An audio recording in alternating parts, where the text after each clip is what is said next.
Welcome, dear listeners. Tonight, let your thoughts drift gently as we take you on a peaceful journey. This is a space for calm, for quiet moments, and for the kind of stories that settle your heart and slow your breath. Make yourself comfortable, close your eyes if you wish, and allow the world to soften around you. Now, let's begin with tonight's story. Today's story is titled Iris's Stormy Morning Bakery: A Year of Flavors and Seasons. Iris pulled the thin cotton sheets over her shoulders as the soft patter of raindrops on the window pane coaxed her awake.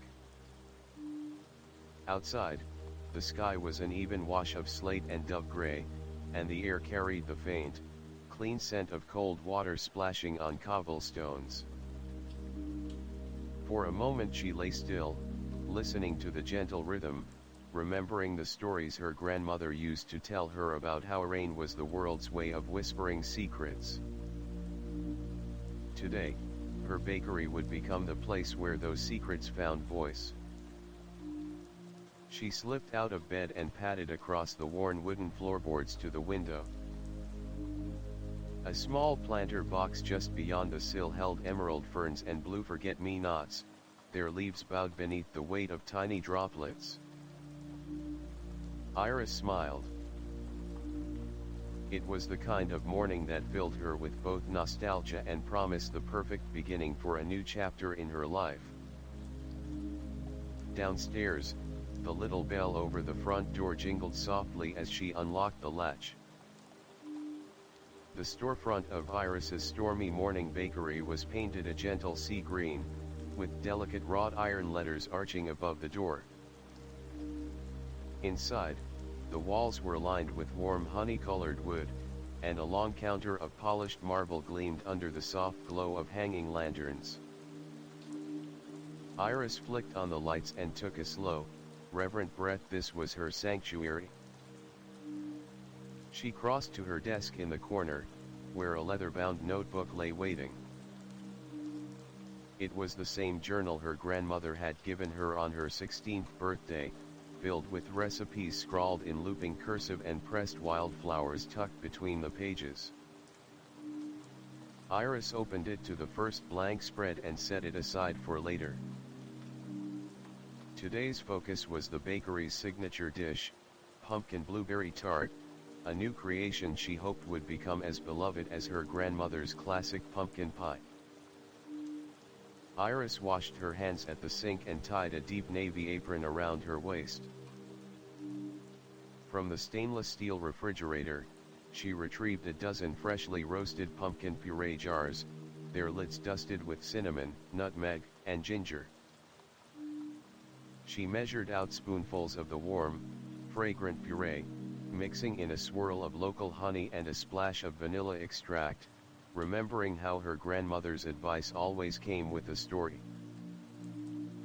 "Let every spice be a note in the melody," she'd say. "Too much of one and the song falls flat." As the pumpkin mixture rested, Iris measured flour, sugar, and cold butter for the crust. She worked the ingredients in a glass bowl until coarse crumbs formed, then added a dash of sea salt and a hint of rosemary, an unexpected twist that she'd been experimenting with all week.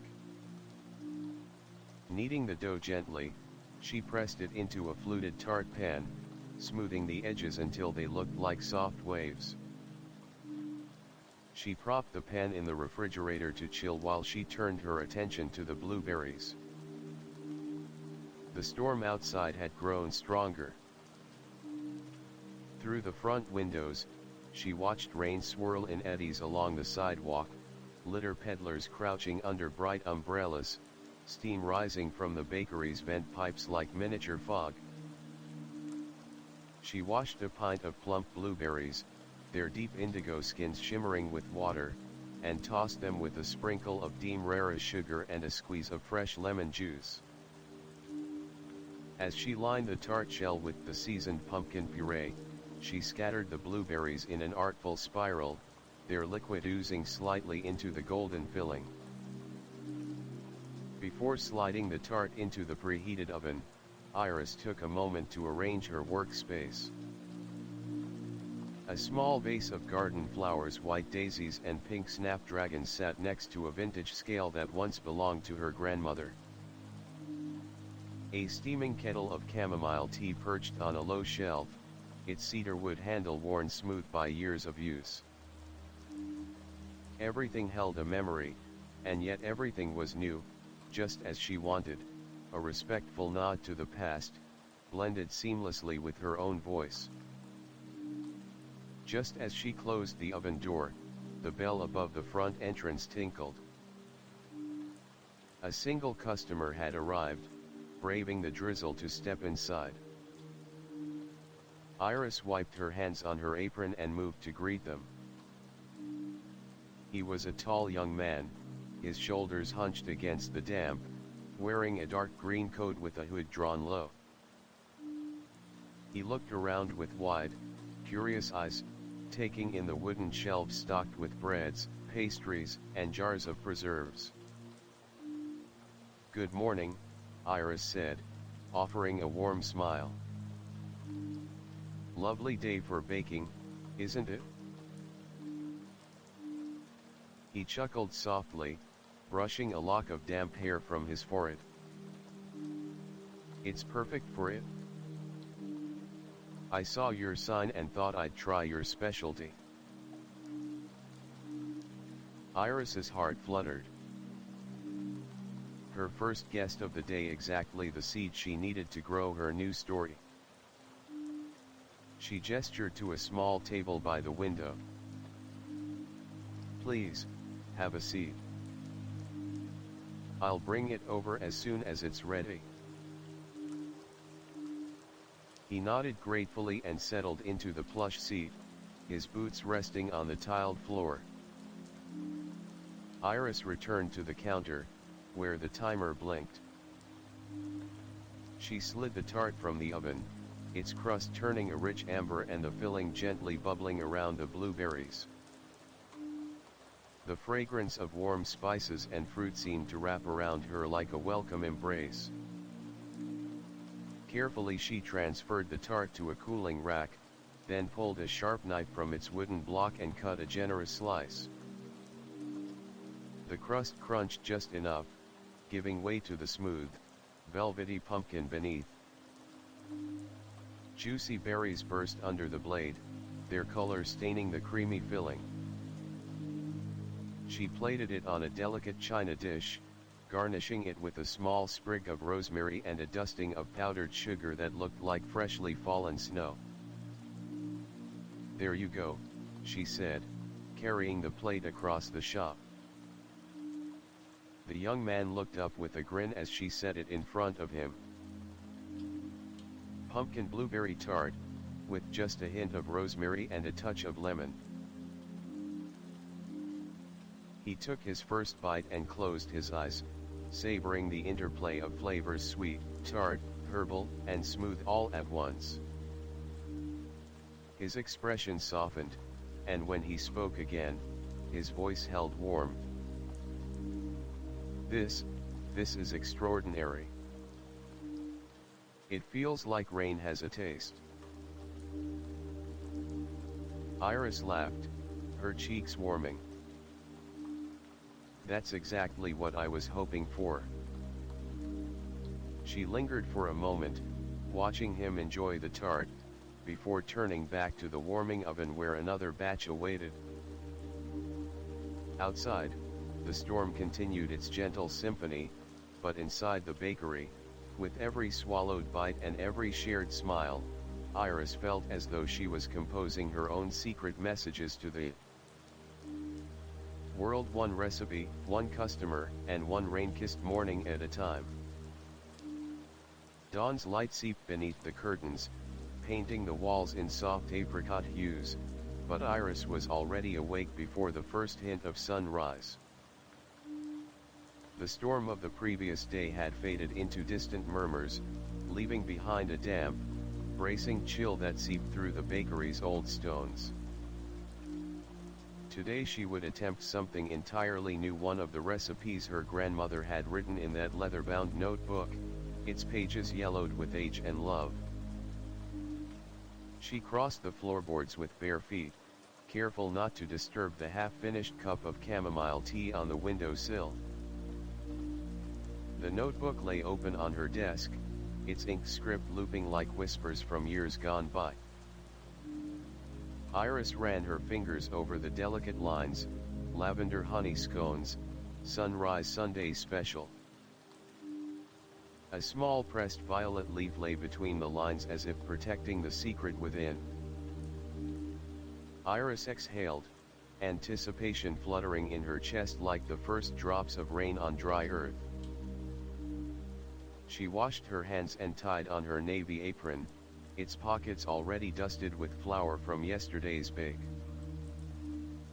Retrieving a clean mixing bowl, she measured 3 cups of all-purpose flour into its depths, then sifted in a tablespoon of baking powder, a pinch of sea salt, and a scant teaspoon of baking soda. The air filled with a faint crispness as the dry ingredients tumbled together.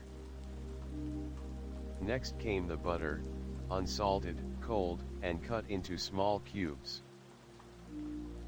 She pinched the butter into the flour mixture, her fingertips growing numb as the cold fat formed into pea-sized clumps. This was the part her grandmother had called the dance of texture, demanding both speed and delicacy. Too much warmth would melt the butter, too little pressure would leave the scones grainy. Iris pressed on, recalling her grandmother's voice, "Feel the balance. Think of the dance as your partner." With the butter folded, she poured in a stream of heavy cream, just enough to bring the dough together. Her spoon scraped the edges of the bowl, coaxing the last stubborn bits into the soft mass. Then came the star of the recipe, a tablespoon of dried lavender blossoms, finely ground with sugar. The pale purple flecks scattered through the dough like early morning lilac petals. Finally, she swirled in half a cup of local wildflower honey, its golden threads catching the light as they braided into the dough. Gently, Iris turned the dough out onto a lightly floured board. She hesitated for a moment, summoning both strength and gentleness, then folded the dough over itself, creating layers. Twice she repeated the fold, then pressed the dough to a thickness of about 1 inch. Using a fluted cutter, she stamped out rounds, each one holding promise: a crisp exterior, a tender, crumbly heart infused with lavender's subtle perfume and honey's quiet sweetness. As she arranged the scones on a parchment-lined tray, the bakery's bell tinkled, and a familiar figure stepped inside.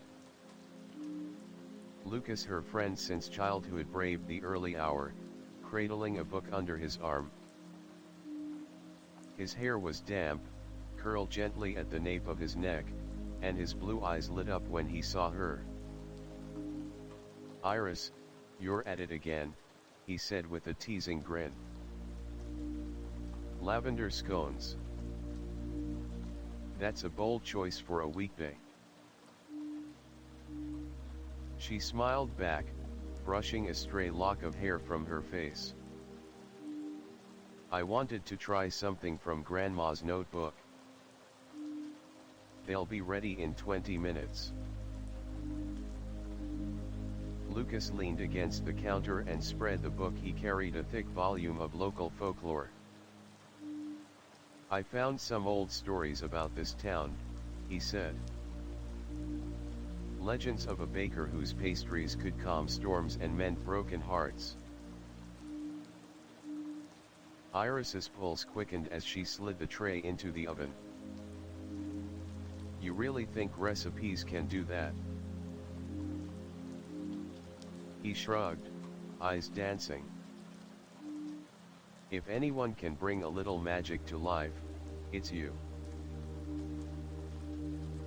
She laughed softly, though her heart felt like it might burst. She stirred her tea and joined him at the book, reading aloud a tale of a baker who used moonlight and rosewater to craft a pastry that soothed a grieving widow's soul. The words felt alive, intertwining with the scent of lavender drifting from the oven. 20 minutes later, the bakery filled with a gentle, floral warmth.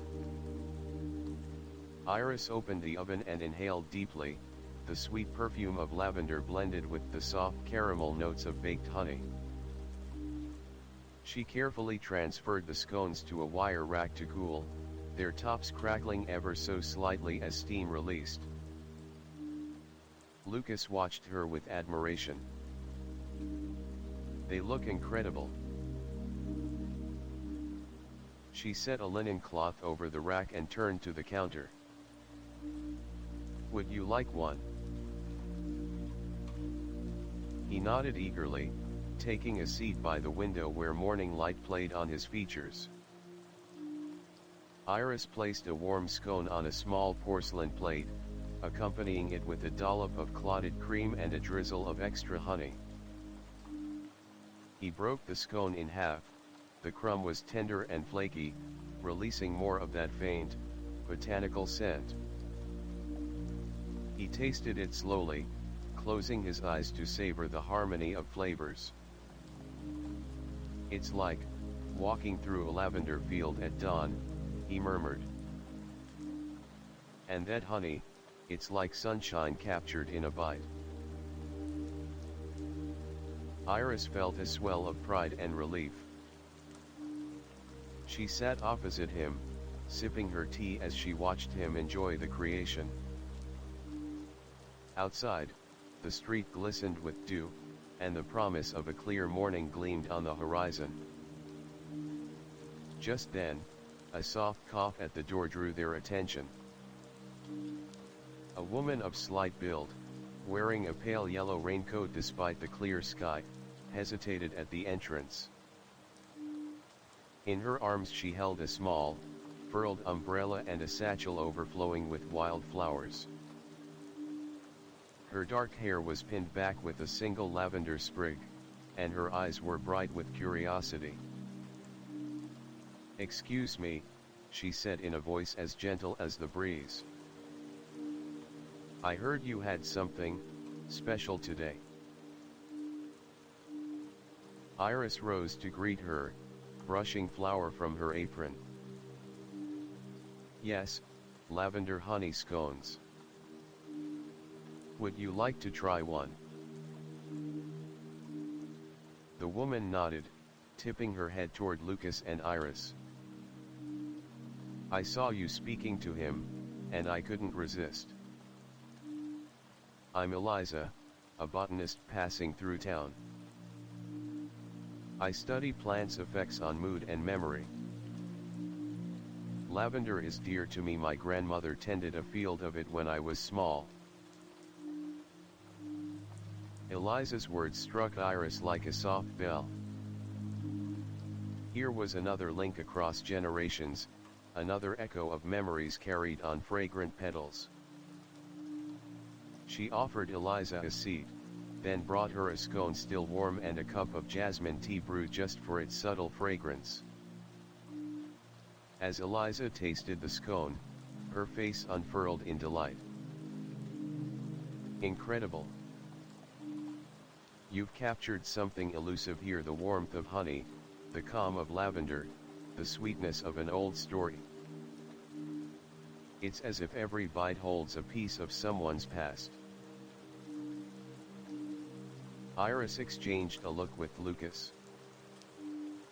Together, they realized that today's bake had become more than just pastry, it was a meeting of hearts and histories. Conversations sprang up. Lucas shared the legend of the storm-mending baker, Eliza spoke of the science behind scent and emotion, and Iris listened, absorbing every nuance like a sponge. By the time the scones were gone, the bakery seemed to hum with a quiet magic. Customers drifted in, drawn by the scent or by the laughter and stories emerging from within. The tables filled, and Iris moved among them, offering extra honey here, teaspoons of clotted cream there, all the while feeling as though she, too, was part of something larger, a tapestry woven from recipes, rain, and the tender echoes of those who came before. When the last plate was carried away and the crowd thinned, Iris closed the notebook and slid it into her apron pocket. She imagined her grandmother looking over her shoulder, proud and amused, whispering, "You've done well, child." Lucas rose and offered her his arm. "Ready to start episode 3? He asked with a playful bow. Iris laughed, feeling both grounded and lifted by the morning's events. She nodded. "Let's see where the next page takes us." And so, with hearts warmed and spirits lifted, they prepared for the day ahead, ready to add new chapters to the story of Iris's stormy morning bakery. One recipe, one guest, and one whisper of rain at a time. Iris woke before dawn once more, the distant rumble of thunder rolling across the hills like a low, secret chant. Last night's drizzle had grown into a proper shower by midnight, and now the sky was alive with silver linings and soft growls. She pressed her palm to the cool window pane and watched lightning fork through charcoal clouds. Today would be dedicated to the most daring recipe in her grandmother's notebook, Stormbreaker toffee, a confection said to capture both the crackle of lightning and the calm that follows. She padded downstairs, careful not to disturb the half-open notebook on her desk. The page in question bore the words in her grandmother's elegant handwriting. Stormbreaker toffee, for those days when the sky roars louder than the heart can bear. Combined sugar, butter, and a touch of sea salt. Infuse with cracked black peppercorns and toasted pecans. Let the storm dance in every crack. A small sketch of swirling storm clouds had been doodled in the margin, complete with raindrops and a smiling moon. Iris smiled at the whimsy, imagining her grandmother humming as she tested batches by candlelight. She wheeled her chair to the counter, lined with gleaming copper pots and a heat-proof glass bowl. First, she measured out 2 cups of castor sugar and poured it slowly into the heaviest pot she owned. The sugar looked like pale gold, ready to transform under flame. Next came a stick of unsalted butter, cut into cubes, and a generous pinch of flaky sea salt. As the ingredients began to melt and bubble, Iris stirred patiently, watching the liquid turn deeper ember, like sunset clouds collapsing into night. Midway through her stirring, she cracked open a small peppermill and ground a few turns of black pepper directly into the bubbling mixture. The grains sizzled and popped, releasing an earthy heat that mingled with the sweet aroma in the little bakery kitchen. She closed her eyes, inhaling the heady perfume, sugar, butter, salt, and that unexpected whisper of spice that promised exhilaration.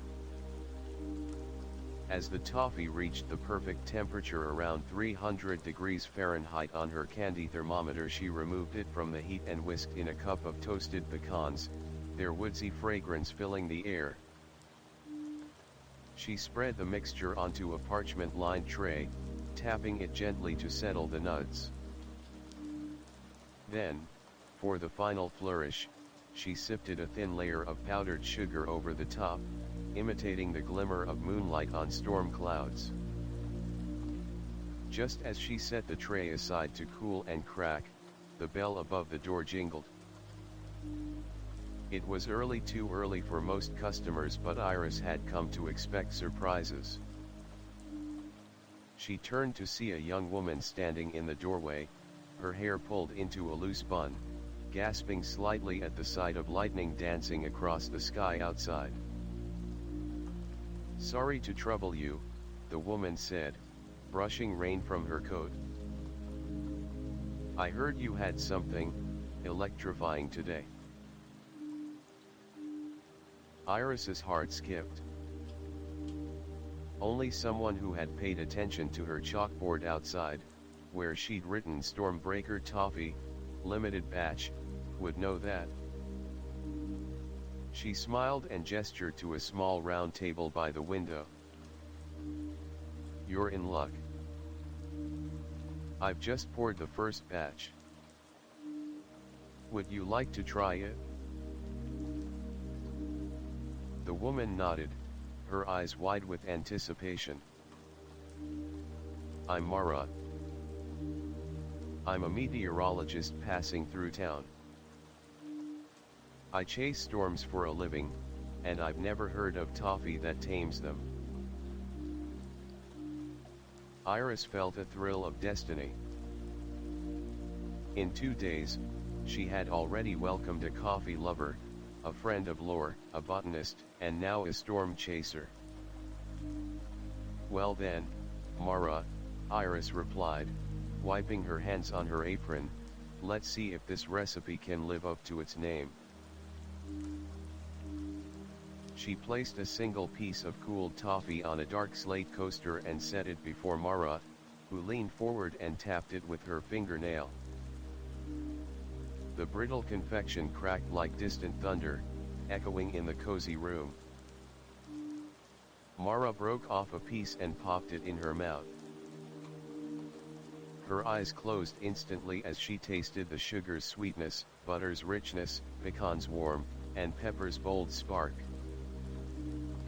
"This is shocking," she murmured, voice filled with wonder.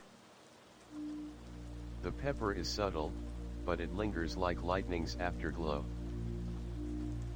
And the pecans like comfort after chaos." Iris beamed. "My grandmother believed that sometimes you needed a jolt to clear the air, followed by something grounding to remind you of warmth." Mara nodded, looking out as a brilliant flash lit the sky. "I chase storms, but I've never felt one in my teeth. It's like tasting a distant sky." As they talked, Lucas and Eliza arrived almost simultaneously. Lucas burst through the door, dripping and exhilarated, while Eliza followed more quietly, her satchel now brimming with sprigs of fresh thyme and lavender she'd picked on her morning walk. The bakery suddenly felt like a gathering place for every element: earth, air, fire, and water. "Smells amazing," Lucas declared, shaking water from his hair. "Did someone order chaos in a candy form?" Eliza laughed softly. "For balance, a perfect counterpoint to the storm outside." She set her greenery on a nearby stool and offered to help Iris arrange more toffee batches. Soon, they were slicing crisp pieces, dusting them with extra sugar, and lining them on trays for other curious customers who braved the rain. Word spread quickly. One by one, townsfolk, travelers, even a few daredevil bikers rolled in, drawn by lightning, rumor, or just the irresistible scent of something new. Each received a piece of toffee and a story: how pepper could lend courage, how sugar soothed nerves, and how pecans reminded the soul of home. By mid-morning, the tousled skies had begun to clear. The thunder retreated to the hills, leaving only soft patters as raindrops slid down the windows. Inside, the bakery was warm and bright, the smell of toffee lingering like a memory. Iris took a deep breath, savoring the sight of full tables and happy faces. She glanced at the grand old notebook resting on her desk, its pages fluttering gently in the breeze from the open window. She felt her grandmother's presence there, a guiding hand on every recipe, a quiet encouragement in every swirl of sugar. Lucas pulled up a chair beside her. "So, episode 4? He asked, eyes shining. Iris nodded, her mind already racing. "Yes. I think our next adventure involves a midnight brew, my grandmother's recipe for midnight mocha souffle. Something dark, something light, and a secret ingredient that glows like the moon." Eliza joined them, tucking her satchel under her arm. "And I've got just the marshmallow petals we can infuse with jasmine and starlight." Mara smiled from her spot near the door, toffee in hand. "Count me in. I have a storm report to file, but I'd rather file one about divine desserts." Laughter bubbled up around them as Iris stood and closed the notebook. The bakery hummed with warmth, friendship, and possibility. Outside, the skies cleared to reveal pale blue, and a single silver cloud drifted by. Inside, every plate, every spoon, every crumb held a little magic, and Iris knew there were many more chapters to write. With the echo of thunder replaced by the hum of conversation, Iris swept her arm across the counter. "All right, team," she said, voice steady and bright. "Let's turn these ingredients into another story." And so, united by recipes and rain, they prepared for episode 4, ready to blend light and dark, joy and mystery, one unforgettable bite at a time. Iris paused for a moment before turning on the soft overhead lights, allowing the lingering glow from the early evening sky to wash over the bakery's honey-hued walls. Dusk had crept in with a gentle hush, and beyond the rain-soaked windows, pale beams of moonlight shimmered on puddles like silver ribbons. The storm had passed entirely an hour ago, leaving behind a crystalline world, and Iris felt anticipation rising in her chest. Today's challenge would be her most daring yet. She stepped behind the marble counter, where the old leather-bound notebook lay open to the page sheet carefully marked with a crescent moon-shaped ribbon. The faded ink read, "Midnight Mocha Souffle. For lovers of shadow and light. Blend dark chocolate, strong coffee, and a whisper of moonflower essence. Fold in whipped egg whites until cloud soft. Rise toward the heavens, then melt on the tongue like a star's kiss." Beneath the instructions, in her grandmother's looping script, a small drawing of a souffle planted beside a full moon peeked through, a reminder that even the smallest creation could hold cosmic wonder. Iris washed her hands and tied on her ink blue apron, its skirt dusted faintly with flour.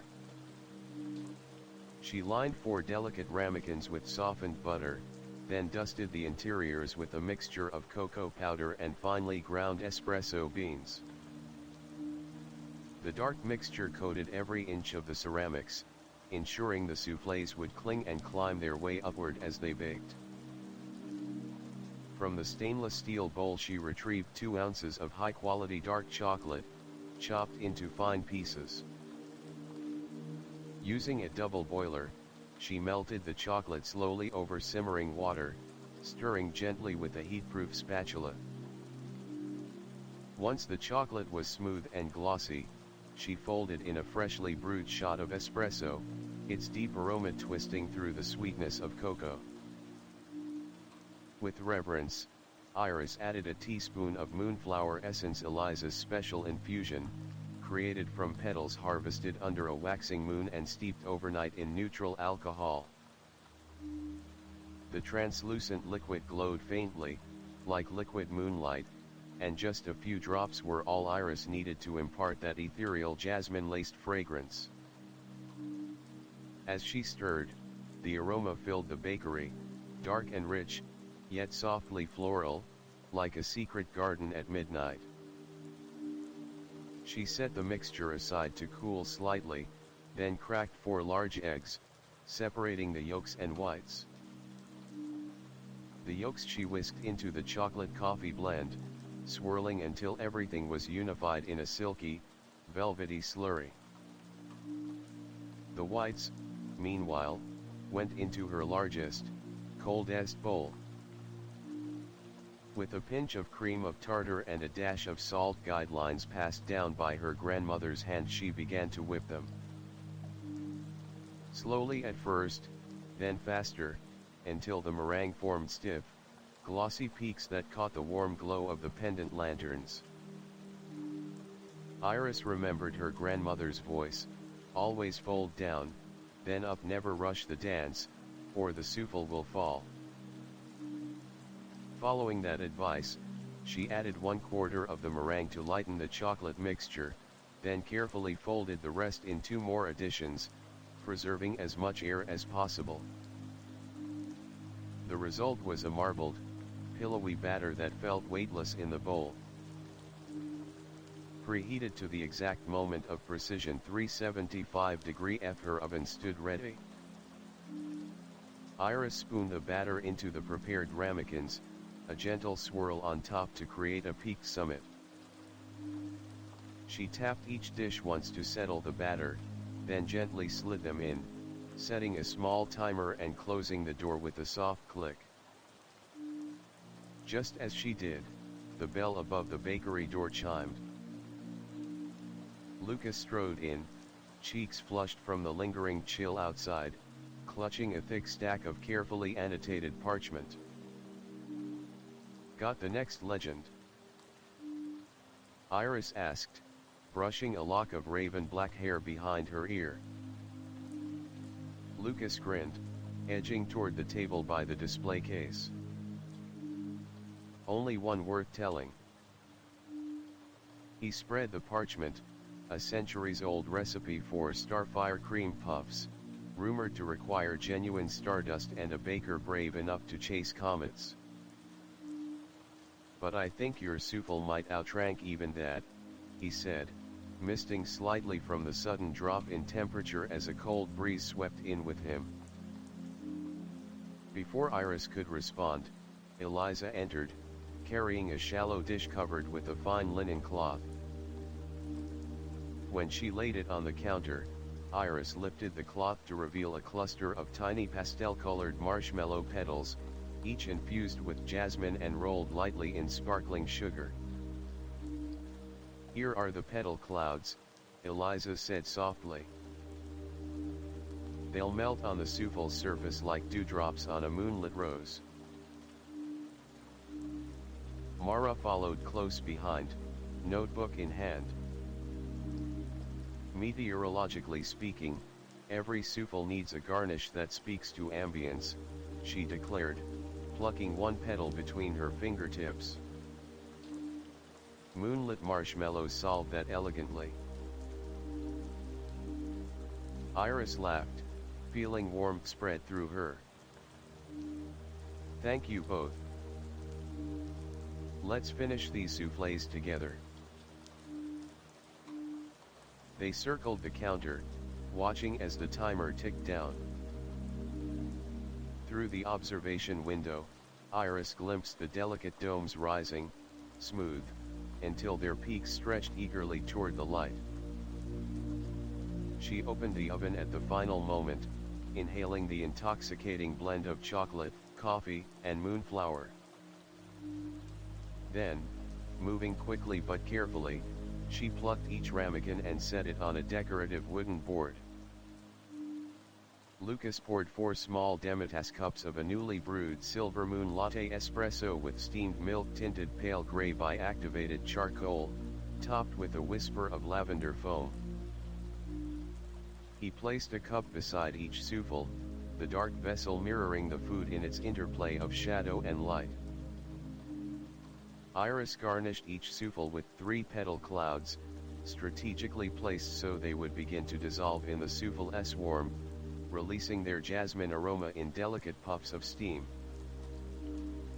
She dusted the edges with a faint shimmer of edible silver leaf, catching every stray beam of lantern light. They gathered around a small table by the window. Outside, the street was empty save for a stray puddle reflecting the waxing moon. The air was cool but no longer damp, it carried a promise of new beginnings. Iris sat and took a steadying breath. "To midnight magic," she said, lifting her spoon.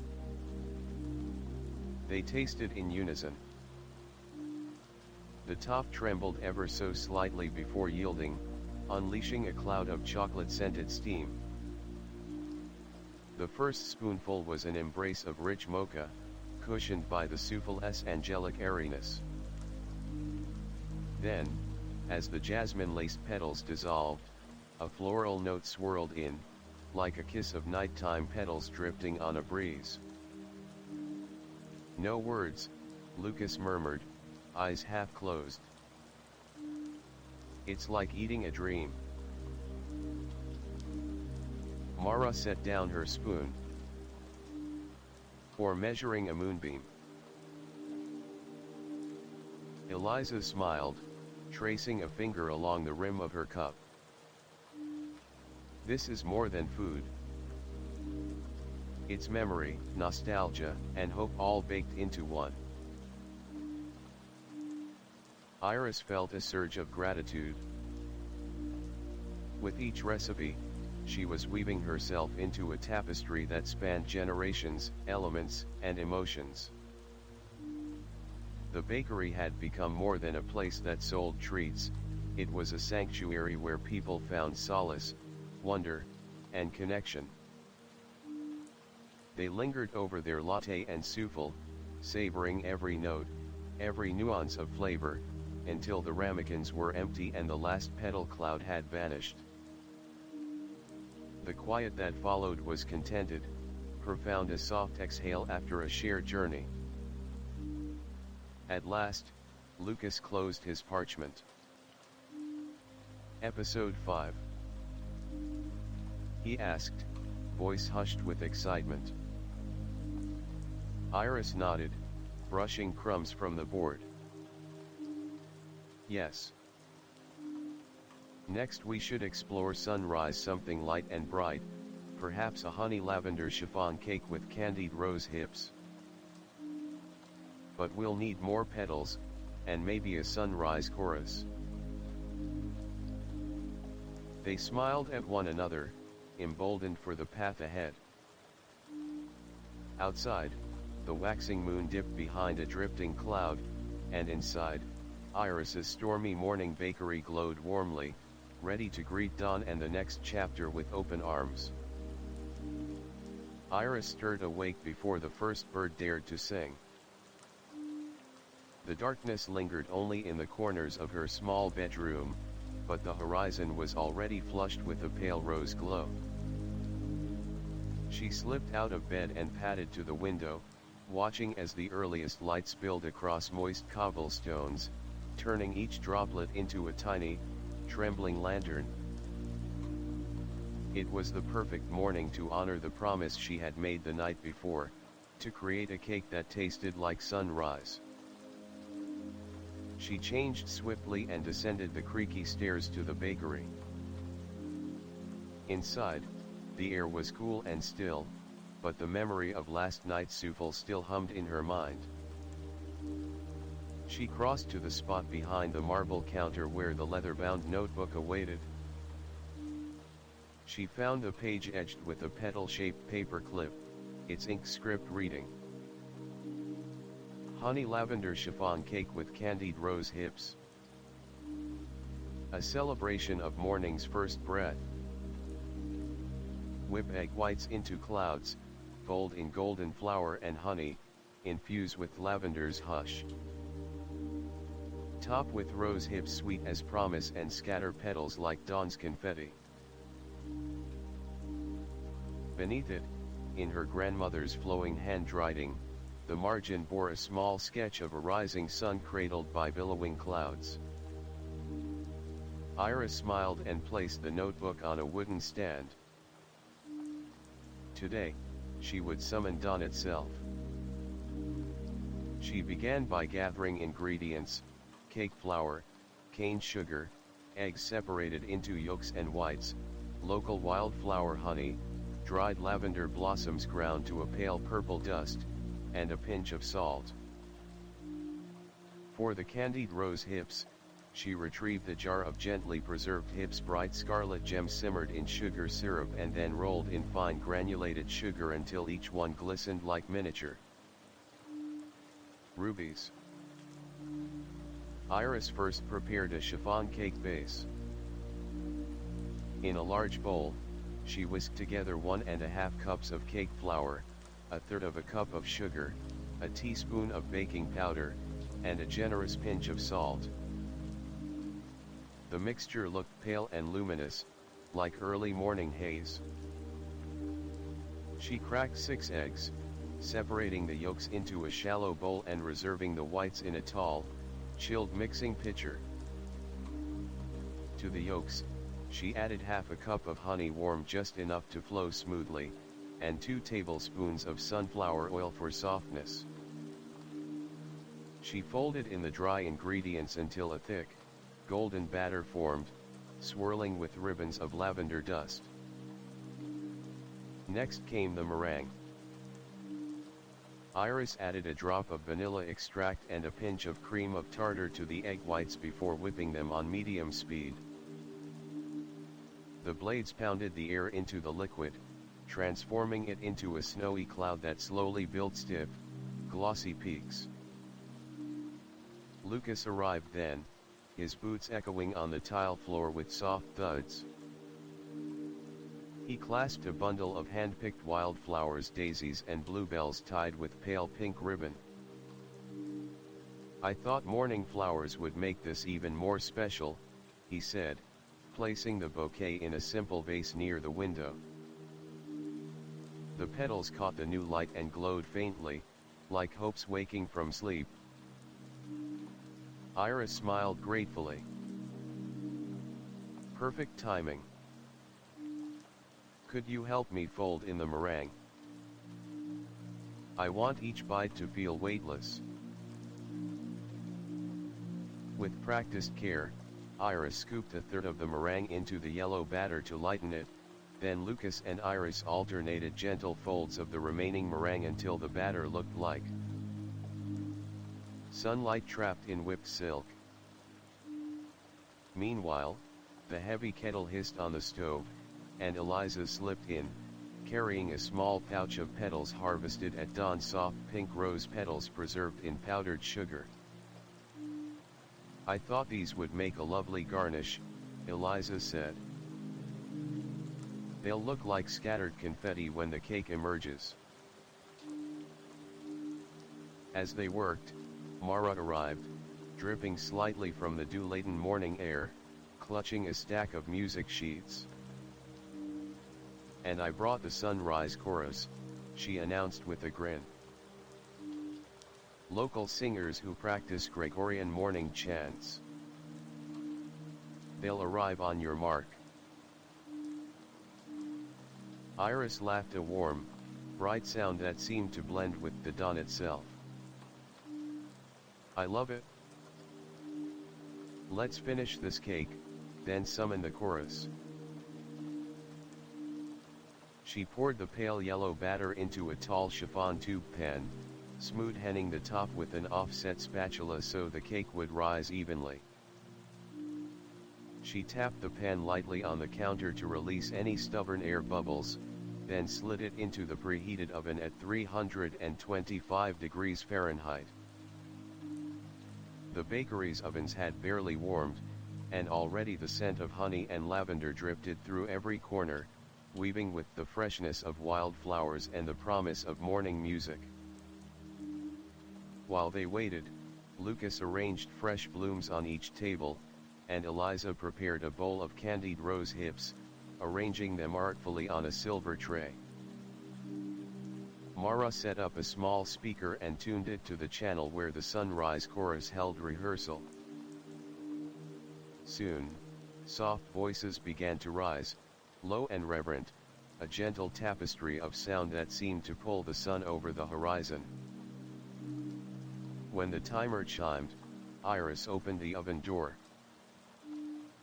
The chiffon cake had sprung tall and buoyant, its top gently browned like a painted sky. She lifted it out light as a cloud and inverted the pan onto a cooling rack, allowing the cake to hang upside down so that it wouldn't collapse under its own weight.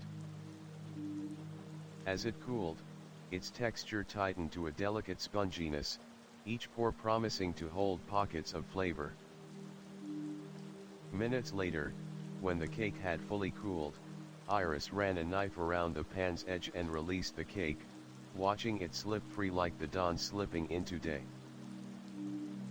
She transferred it to a cake stand, its tall silhouette reminiscent of a glowing temple pillar. With a silver brush, she painted the top with a light syrup made from honey and lavender infusion to keep it moist and gleaming. Then she scattered candied rose hips in a ring around the edge, each one catching the new light like dewdrops on petal. Finally, she sifted rose petals dusted in sugar over the cake's summit, the pale pink flecks shimmering amid the golden crumb. At that moment, Mara pressed play and the sunrise chorus began to sing.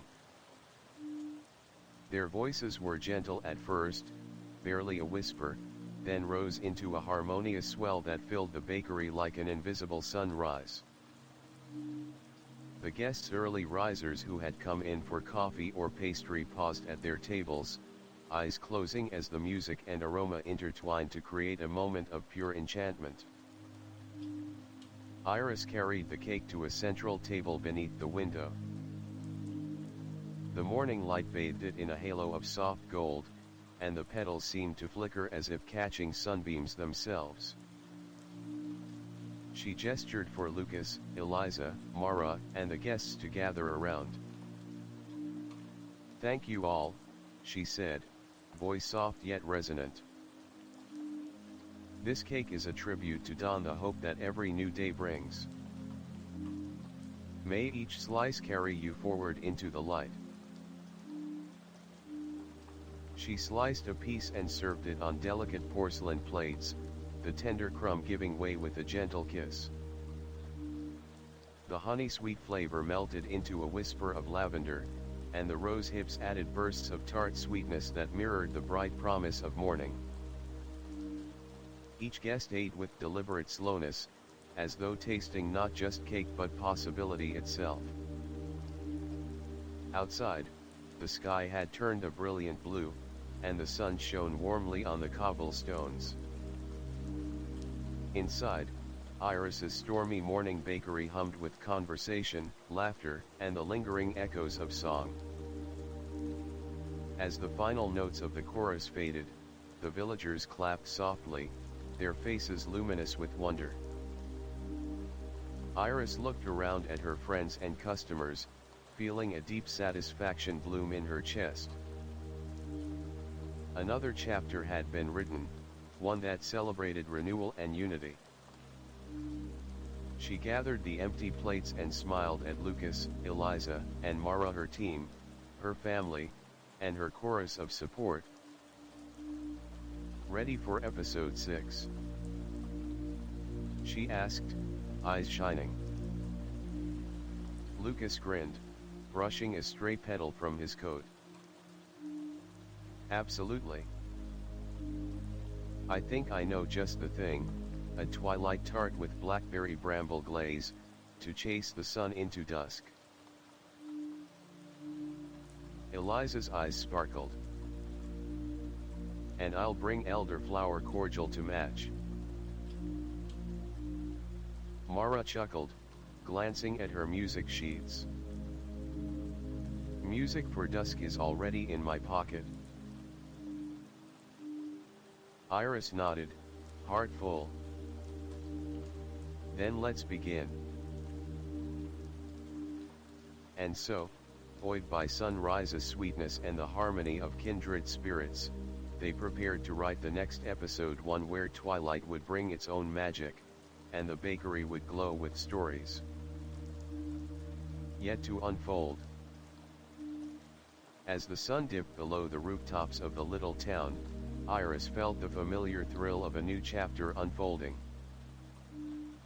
The sky outside her bakery windows had shifted from gold to rose, then to smoky lavender, and soon it would settle into deep indigo.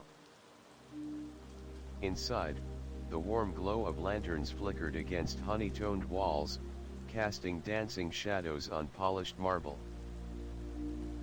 Tonight's recipe would honor the bewitching hour between day and night, a blackberry bramble tart with a midnight velvet crust, served alongside chilled elderflower cordial. Iris moved to her leather-bound notebook, the page bookmarked with a pale violet ribbon. Her grandmother's script read: "Twilight bramble tart. When daylight slumbers and stars begin their vigil, gather wild blackberries and fold them into a custard of cream and honey. Bury them in a shortbread that crumbles like dusk and glaze with rose petal-scented syrup. To drink, elderflower chilled like moonlight in a glass." A tiny sketch of brambles curling around a crescent moon peeked from the margin. Iris smiled. So far, night had met her every creation with wonder, and she intended to keep that magic alive. She tied on her charcoal gray apron and gathered ingredients: a bowl of plump blackberries, some still dusted with pale bloom from the fields beyond town, a pint of heavy cream, free-range eggs, local honey, cake flour, cold unsalted butter, and a jar of rose petal syrup Eliza had prepared. On the counter, Lucas had already arranged small ramekins for custard, and Mara adjusted a string of fairy lights that wound around a potted fuchsia in the corner. "Eliza's cordial is chilling in the fridge," Lucas announced, setting out delicate flute glasses. "I've also laid out sprigs of mint and tiny blackberry skewers for garnish." Eliza appeared through the swinging door, carrying a silver pitcher of pale gold elderflower cordial studded with floating blossoms. "I hope the chill holds," she teased, placing the pitcher on a block of ice nestled in a wooden bowl. "The perfect counterpoint to warm pastry." Mara, ever the soundtrack of their adventures, quipped, "I've cued the nightingale nocturnes. Should I let the music wander in at the first taste?" Iris nodded, excitement fluttering in her chest. "Let's begin." She started by making the crust. In a wide bowl, she sifted 1½ cups of cake flour with a teaspoon of fine sea salt. She cut in 4 ounces of ice-cold butter, working it quickly with her fingertips until coarse crumbs formed. A 1/4 cup of powdered sugar and a tablespoon of ground almond joined the mixture, then she drizzled in 2 tablespoons of honey and a tablespoon of rose petal syrup. With minimal handling, she pressed the dough into a disc, wrapped it in parchment, and slid it into the fridge to chill. While the dough rested, Iris whisked 2 egg yolks with half a cup of cream, a tablespoon of honey, and a teaspoon of vanilla. Into a saucepan went a cup of blackberries, crushed gently with a wooden spoon until they released their juices. She heated the berries with a tablespoon of sugar and a pinch of cinnamon until they just began to simmer, then strained the mixture through a fine mesh sieve to yield a deep purple puree. Back at the mixing bowl, Iris folded the berry puree into the custard base until streaks of lavender black swirled through ivory. She set it aside and retrieved the chilled dough, rolling it out between sheets of parchment until it was just shy of an 1/8 inch thick.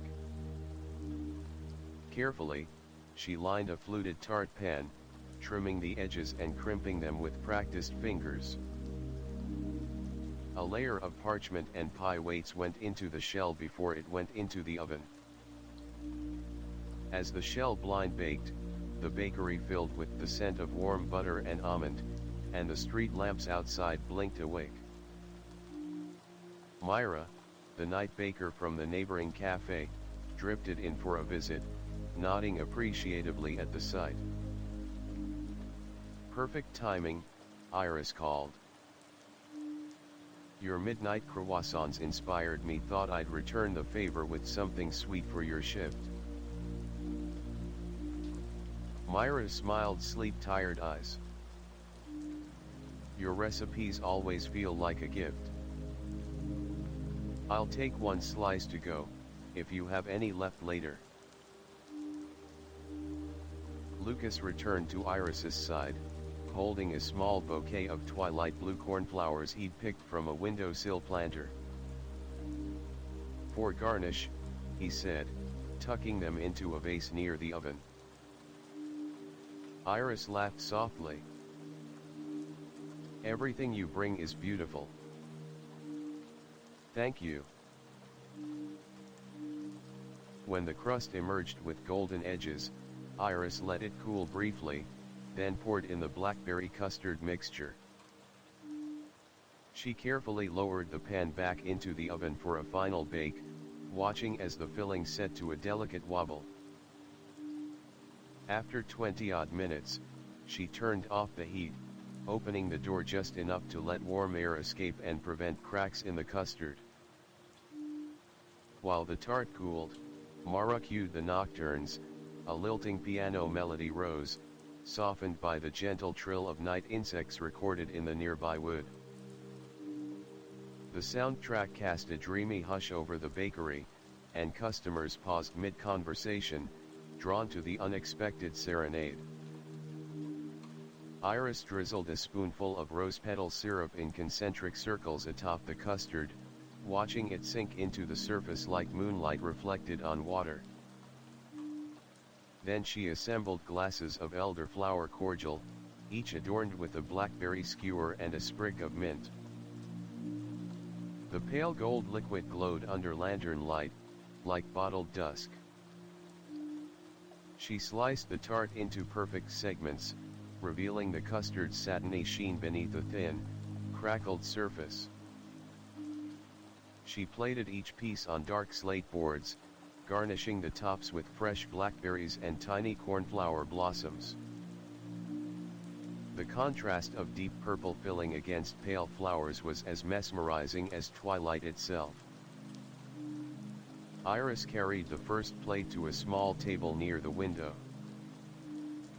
Outside, the sky was a velvet drape studded with early stars. Lucas followed with the cordials, and Mara lowered the volume as Eliza and Myra joined them. The nocturne softened into silence, leaving only the soft chatter of anticipation. Iris lifted her fork. "Tonight's first taste," she whispered. They all took a bite. The crust was buttery and tender, melting like dusk's shadow across the tongue. The blackberry custard was creamy, with an edge of tartness that lingered like a whispered secret.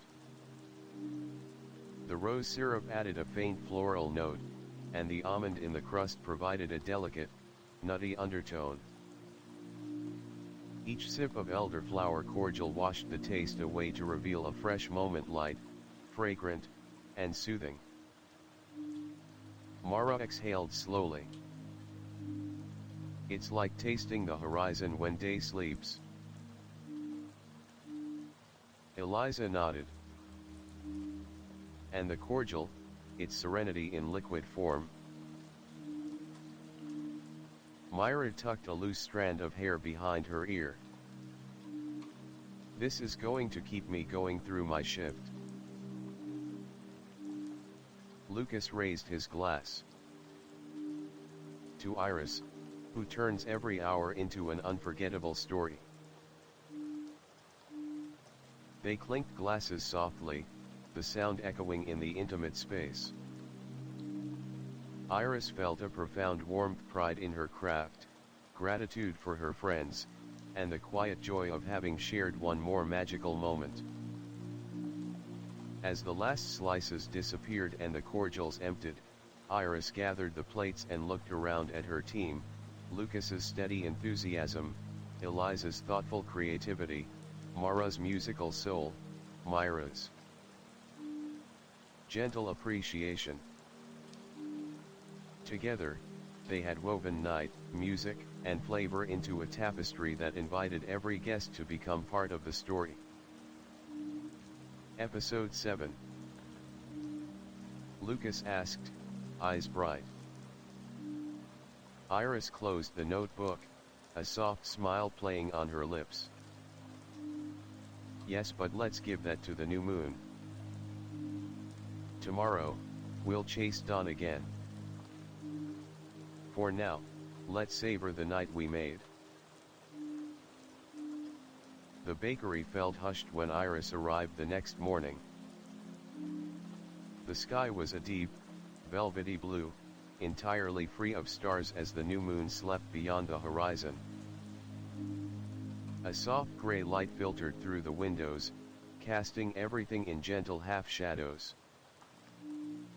Today's recipe would honor the quiet mystery of that unseen moon, delicate moonbeam macarons filled with vanilla, lavender cream and speckled with edible silver and star anise dust. Iris crossed the polished marble floorboards to her leather-bound notebook, which lay open to a page sheet bookmarked with a slender silver ribbon. The instructions, written in her grandmother's graceful cursive, read: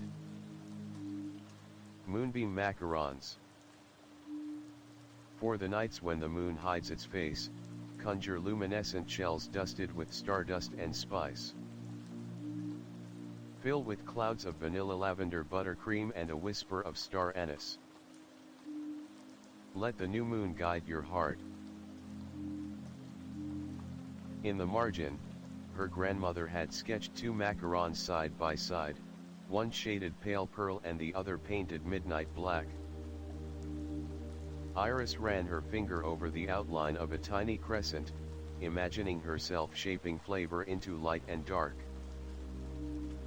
She tied on her apron this one embroidered with a delicate silver thread moon and set to work assembling ingredients. She measured 2 cups of almond flour, 2 cups of confectioner's sugar, and a 1/4 teaspoon of cream of tartar. For color, she prepared a small vial of pure silver luster dust and a pinch of activated charcoal to achieve the soft gray hue of moonlight. For the filling, she retrieved a jar of homemade vanilla lavender buttercream, freshly whipped cream cheese blended with powdered sugar, local honey, ground lavender flowers, and a hint of vanilla bean paste. And at the very end, she set aside a tiny bowl of ground star anise, its warm, licorice-like aroma waiting to add depth. As she measured and sifted the almond flour and confectioner's sugar twice, an essential step for smooth macaron shells, Lucas arrived with a steaming mug of charcoal gray latte spiced with cinnamon. "Thought you might need that," he said, handing it over. "A little moonlight in a cup." Iris smiled gratefully and took a sip, bittersweet coffee tempered by warm spice, perfect for waking the senses. "Thanks, Lucas. This will keep me going." While Iris folded and mixed her dry ingredients, Lucas set out a small tray of silver star sprinkles and a moon-shaped cookie cutter he'd fashioned from wire. "Just in case we want to add a little extra shine," he suggested, gently tapping the cutter on the counter. Eliza breezed in next, carrying a small dish of crystallized rose petals she'd preserved in sugar. "These will pair beautifully," she said. A tiny floral crunch to mirror the twinkling of stars. She arranged the petals in miniature heaps near the mixer. Mara followed, adjusting her satchel strap. "I've recorded tonight's new moon chants," she announced, producing her little wind-up music box. A solitary melody, both haunting and hopeful. Iris placed the dry mixture into the mixer, added 3 large egg whites aged in the fridge for 3 days, and began to whisk on medium speed. She watched as the meringue formed, soft peaks that glistened like dew on fine spider threads.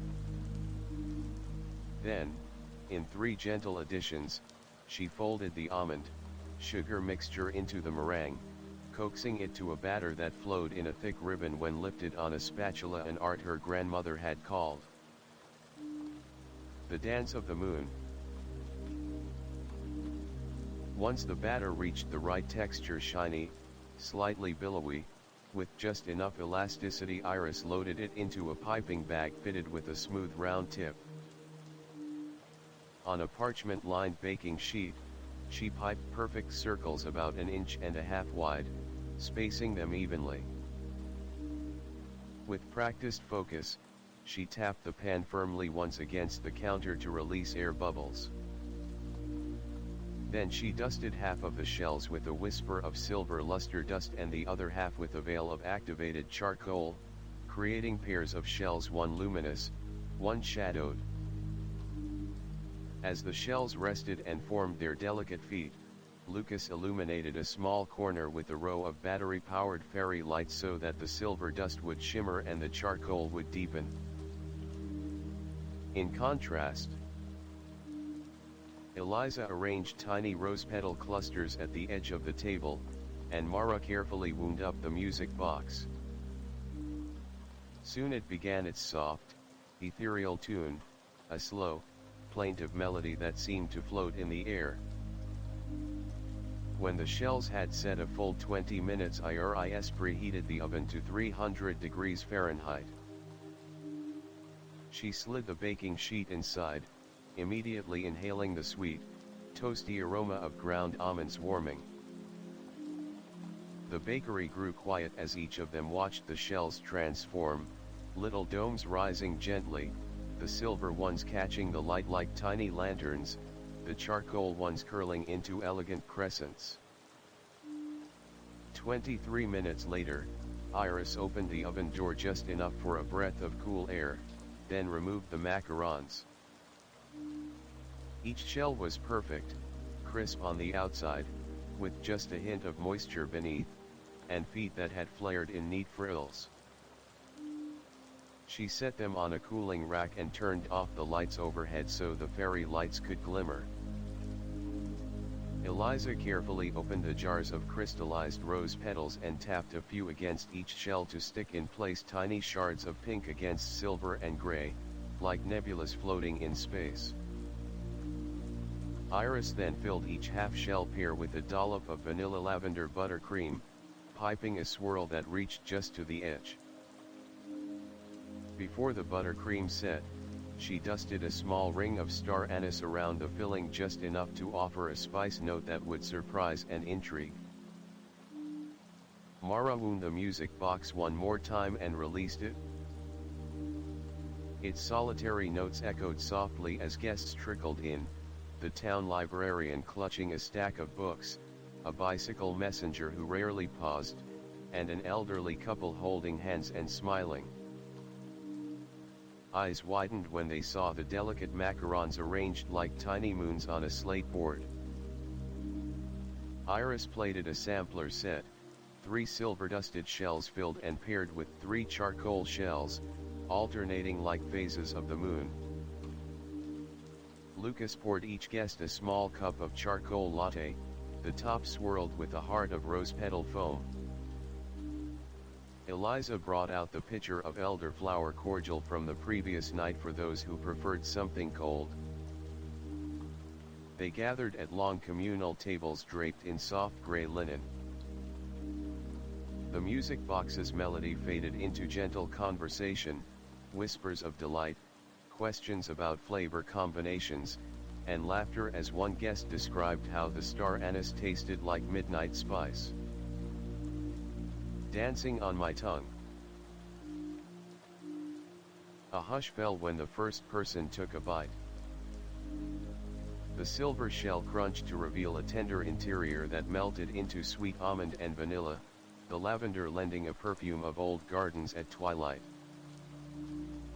The charcoal shell offered a contrasting whisper, its subtle charcoal flavor and the tiniest hint of earthiness leading to the floral buttercream inside.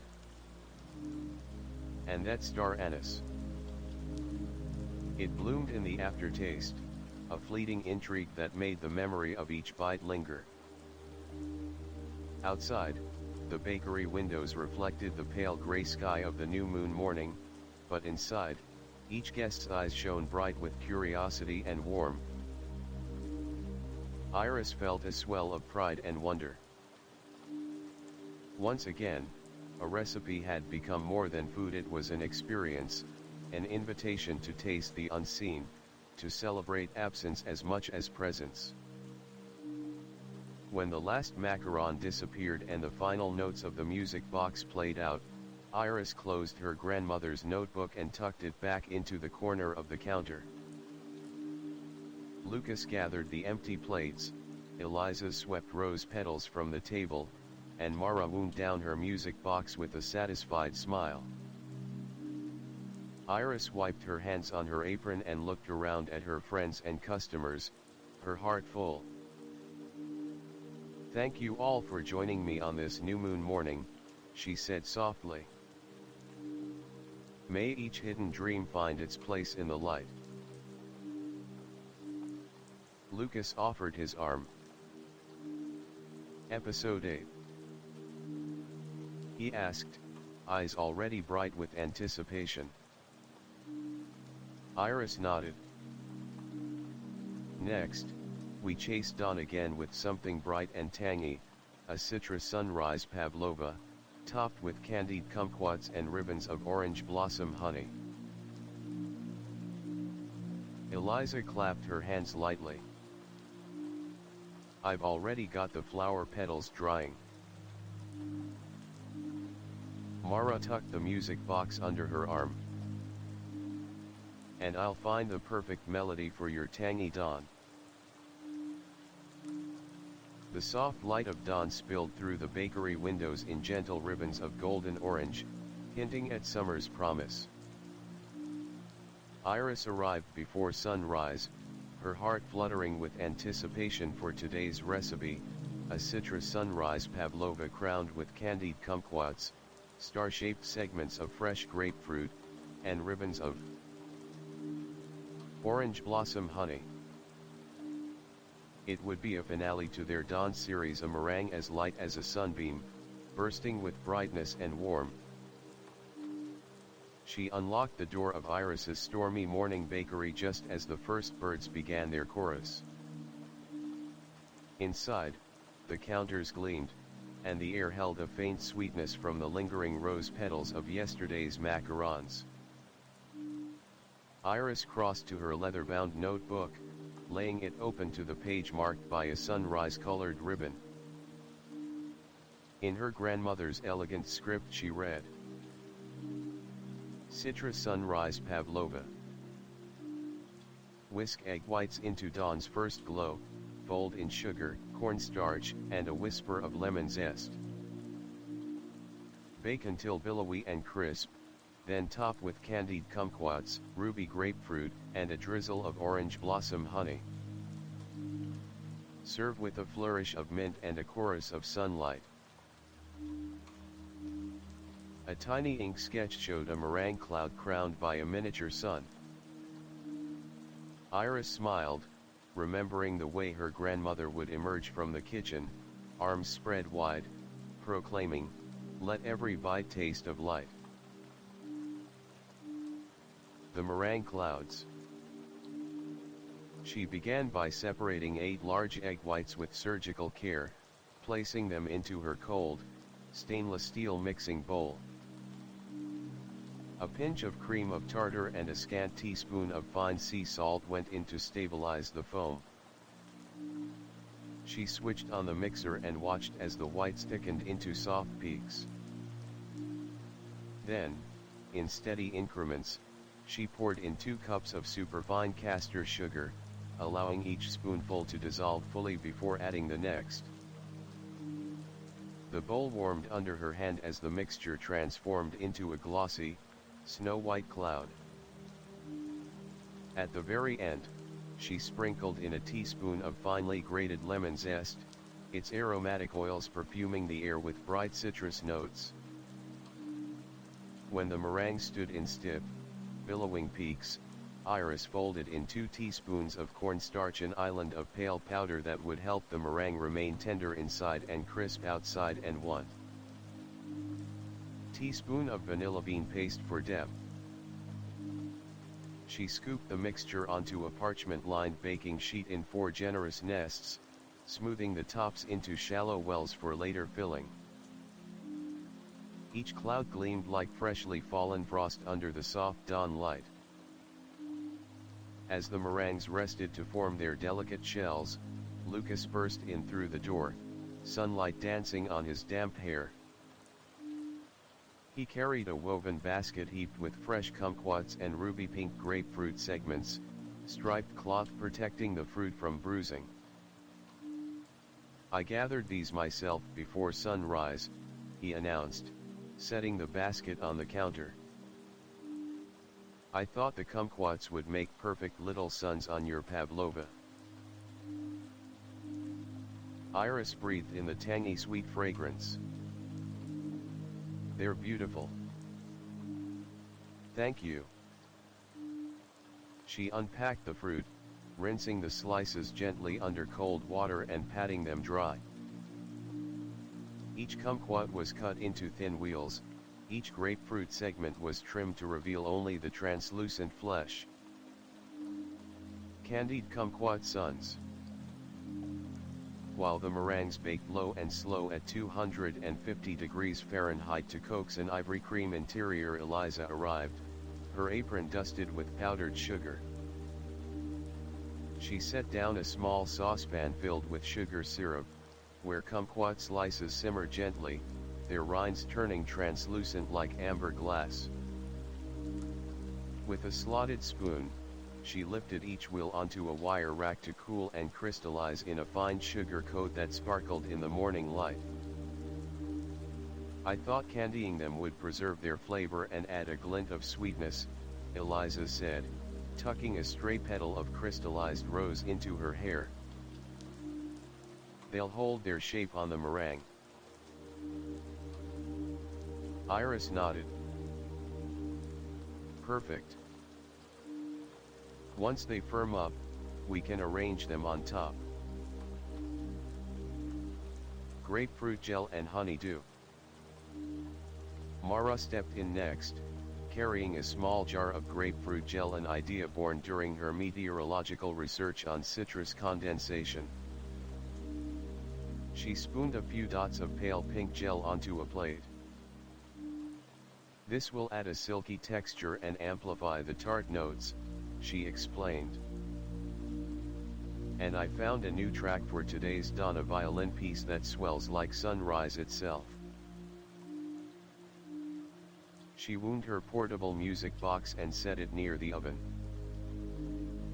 As the meringues puffed and cracked in their quiet transformation, the melody began, gentle notes rising in soft crescendos, matching the slow unfolding of morning light. Finishing touches. When the timer chimed, Iris opened the oven door just enough to let a breath of cooler air keep the pavlovas from collapsing. She removed the nests onto cooling racks, pale discs with crisp exteriors and marshmallow soft centers. The bakery filled with hushed awe from a few early customers who drifted in, drawn by the scent of citrus and sweetness. Iris arranged the meringues on a wooden board and drizzled a tablespoon of orange blossom honey into each well, letting the golden liquid pool like morning dew. She spooned a ring of grapefruit gel dots around the edges, then nestled each meringue cloud in a shallow bed of whipped cream lightly sweetened with honey.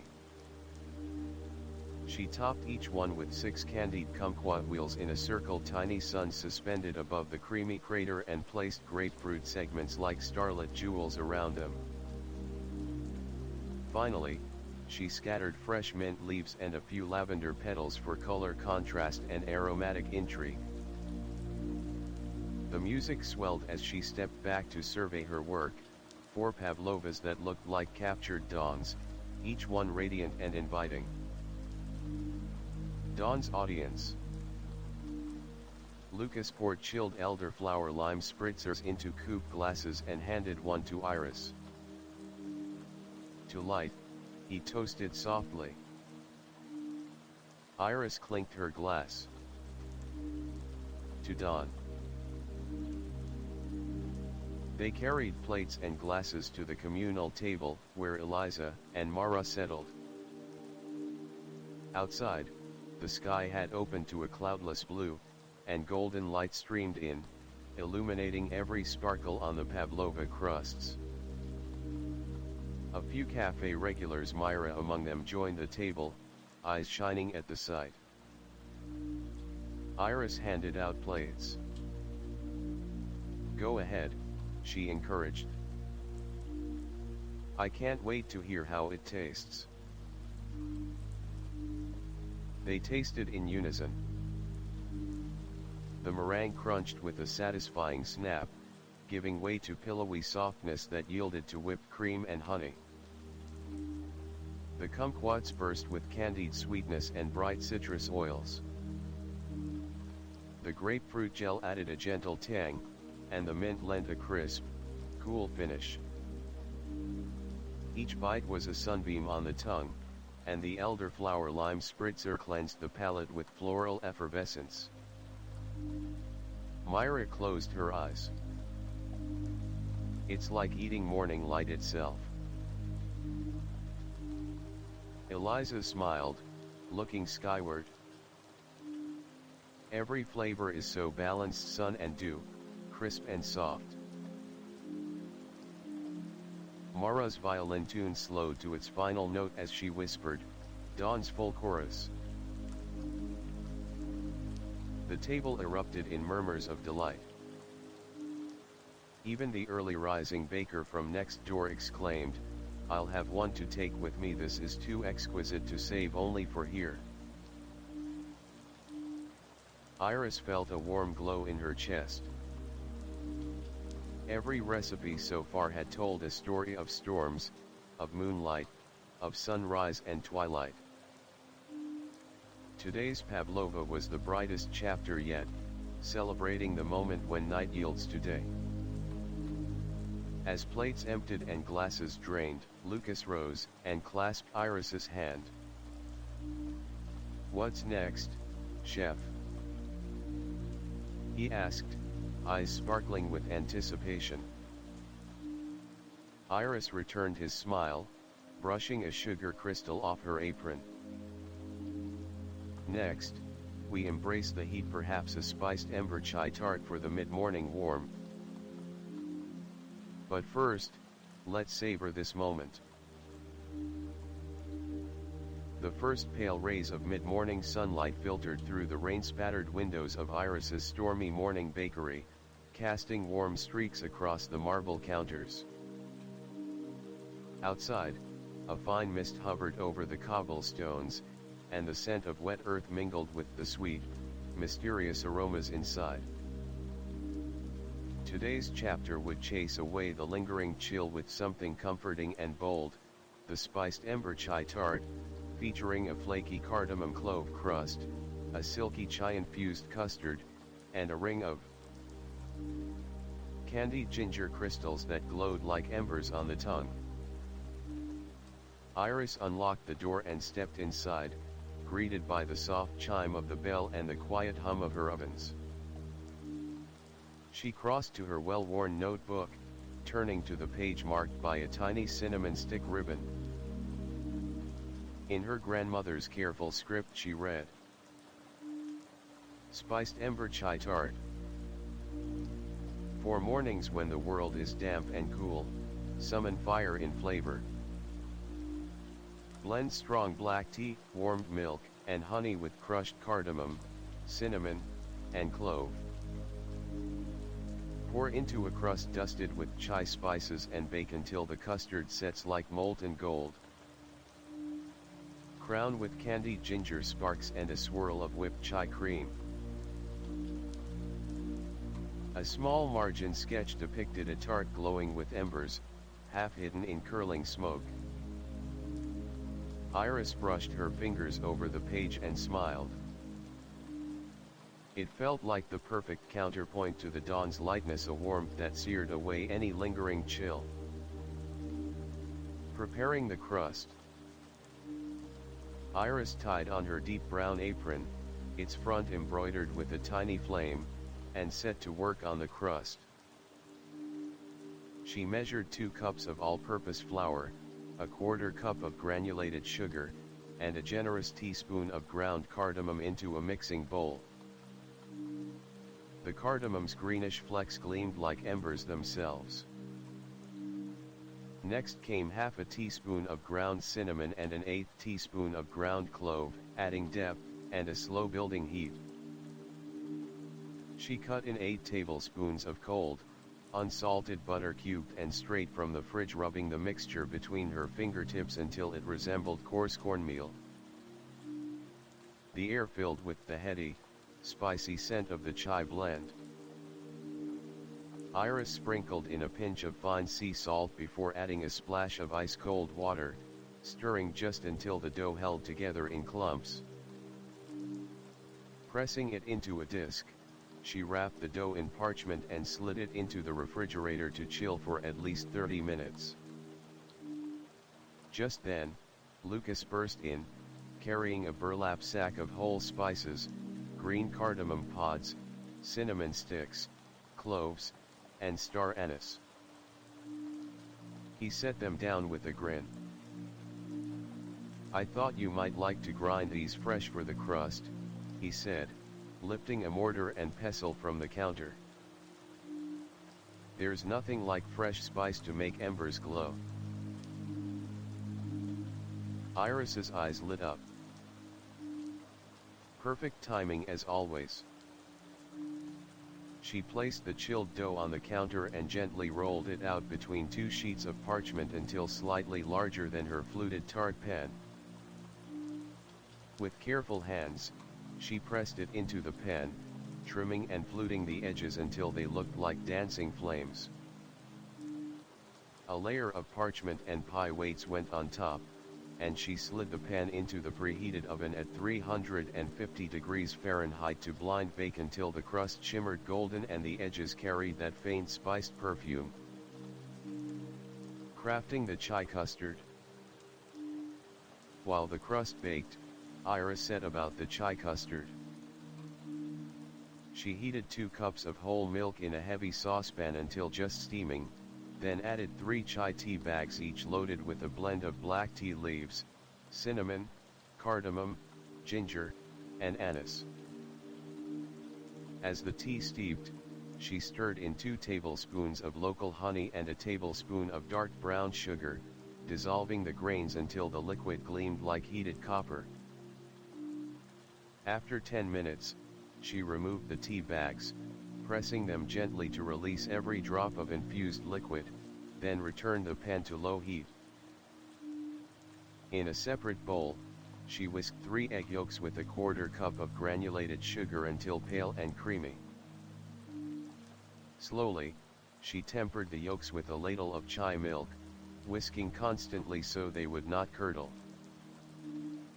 When combined, She poured the mixture back into the saucepan and stirred over low heat until the custard thickened just enough to coat the back of a spoon, warm, fragrant, and impossibly smooth. The ember crystals. At that moment, Eliza breezed into the kitchen, her apron dotted with fine sugar dust. In her hands she held a shallow bowl of fresh ginger root, sliced into thin coins. "I candied these this morning," she announced, "with a light coat of brown sugar and a pinch of chili for heat. They'll crackle like sparks when you bite them." Iris tasted a cooled piece, sweet and fiery, the chili dancing softly behind the ginger's zing. "Gorgeous," she breathed. She transferred the embers to a plate, allowing them to cool and harden into perfect crystals. Assembly and baking. By now, the tart shell had browned to a deep gold. Iris removed it from the oven, peeled off the parchment and weights, and set it back in for 5 more minutes just to dry the base. She turned off the heat and let the shell cool slightly before pouring in the warm chai custard, filling it nearly to the brim. With careful precision, she tapped the pan once on the counter, settling the custard into every corner. As the tart baked at 325 degrees Fahrenheit for about 20 minutes, the custard set into a supple, molten gold surface that trembled gently when nudged. The bakery filled with spiced warmth, and through the door came a handful of regulars: Myra, the night baker, the town's blacksmith, dusted in steel shavings, and the librarian, clutching a stack of books about world spices. Each paused at the counter, inhaling the chai honey scent with soft murmurs of delight. The finishing touches. Iris removed the tart and let it cool on a wire rack. The custard's top was smooth and glowing, like the surface of a still smoldering ember. While it rested, Lucas brewed mugs of steaming chai tea from the same blend, topping each with a float of hot milk frothed into a delicate foam. He poured the lattes into russet mugs that seemed to hold the warmth in their earthen embrace. When the tart had cooled to just warm, Iris garnished its surface with a ring of candied ginger embers, spacing them like glowing coals. Then she whipped a cup of heavy cream with a teaspoon of chai tea powder and a drizzle of honey until soft peaks formed. Using a piping bag fitted with a star tip, she swirled rosettes of chai cream around the edge, each swirl crowned with a tiny ember crystal.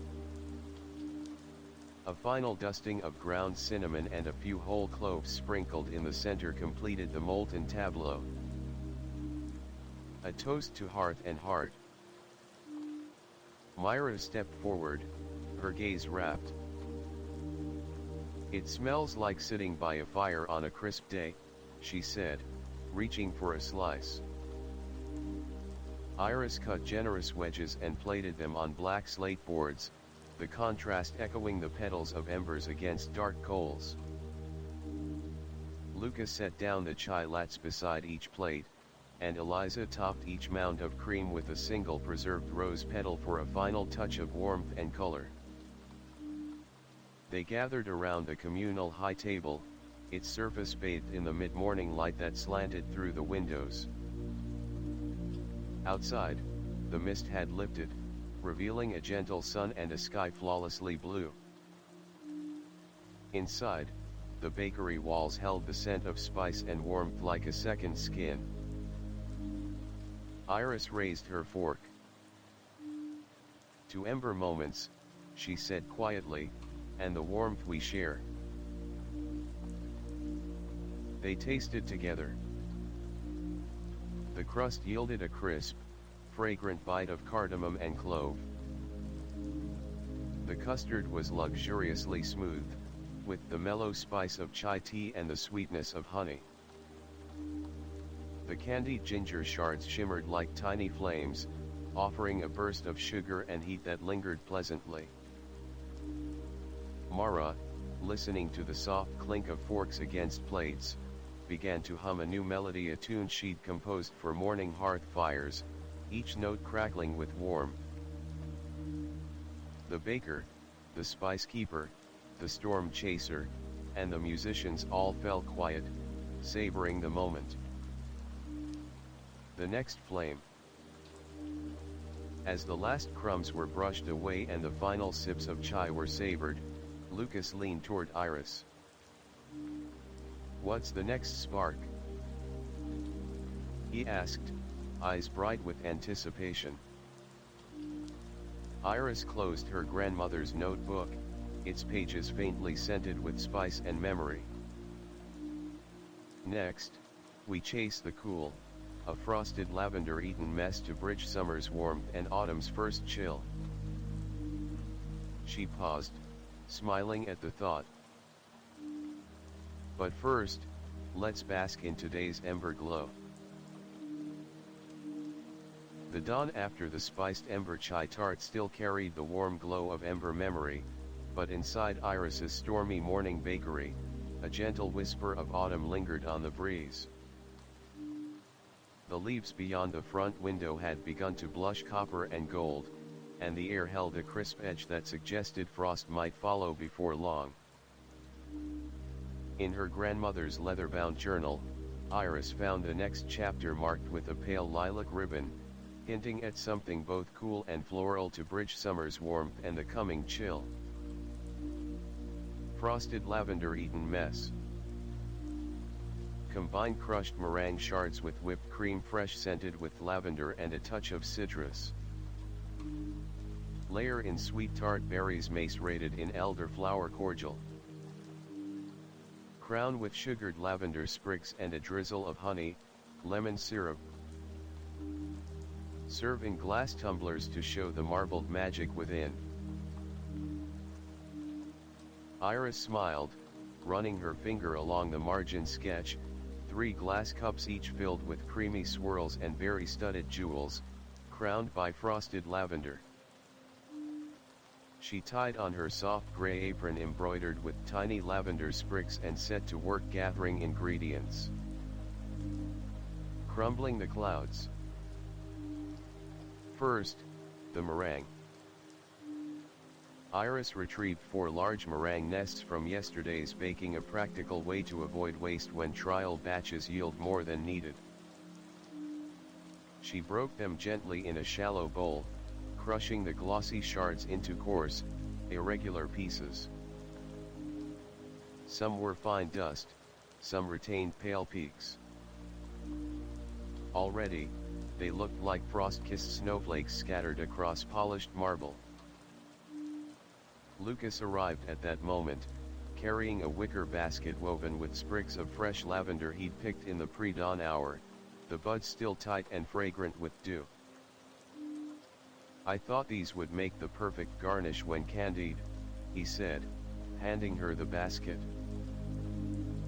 "And I brought a new honey, lemon syrup I've been experimenting with."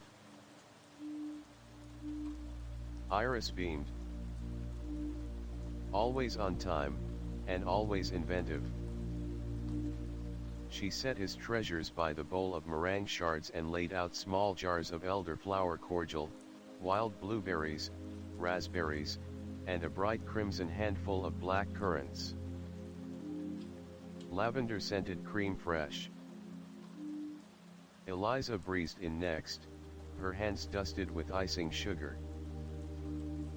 She carried a chilled bowl of cream fresh, rich, tangy cream harvested from the morning's milk delivery.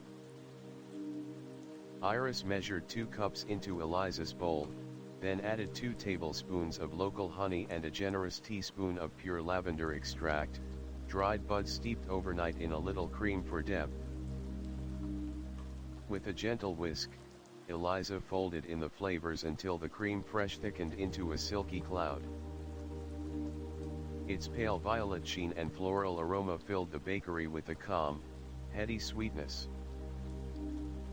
Mara slipped through the doorway carrying her little wind-up music box. "I thought some morning lullaby soft harp and flute would suit this," she said, winding the key. A delicate, airy melody began to play, mingling with the scent of lavender and lemon. Berry confetti.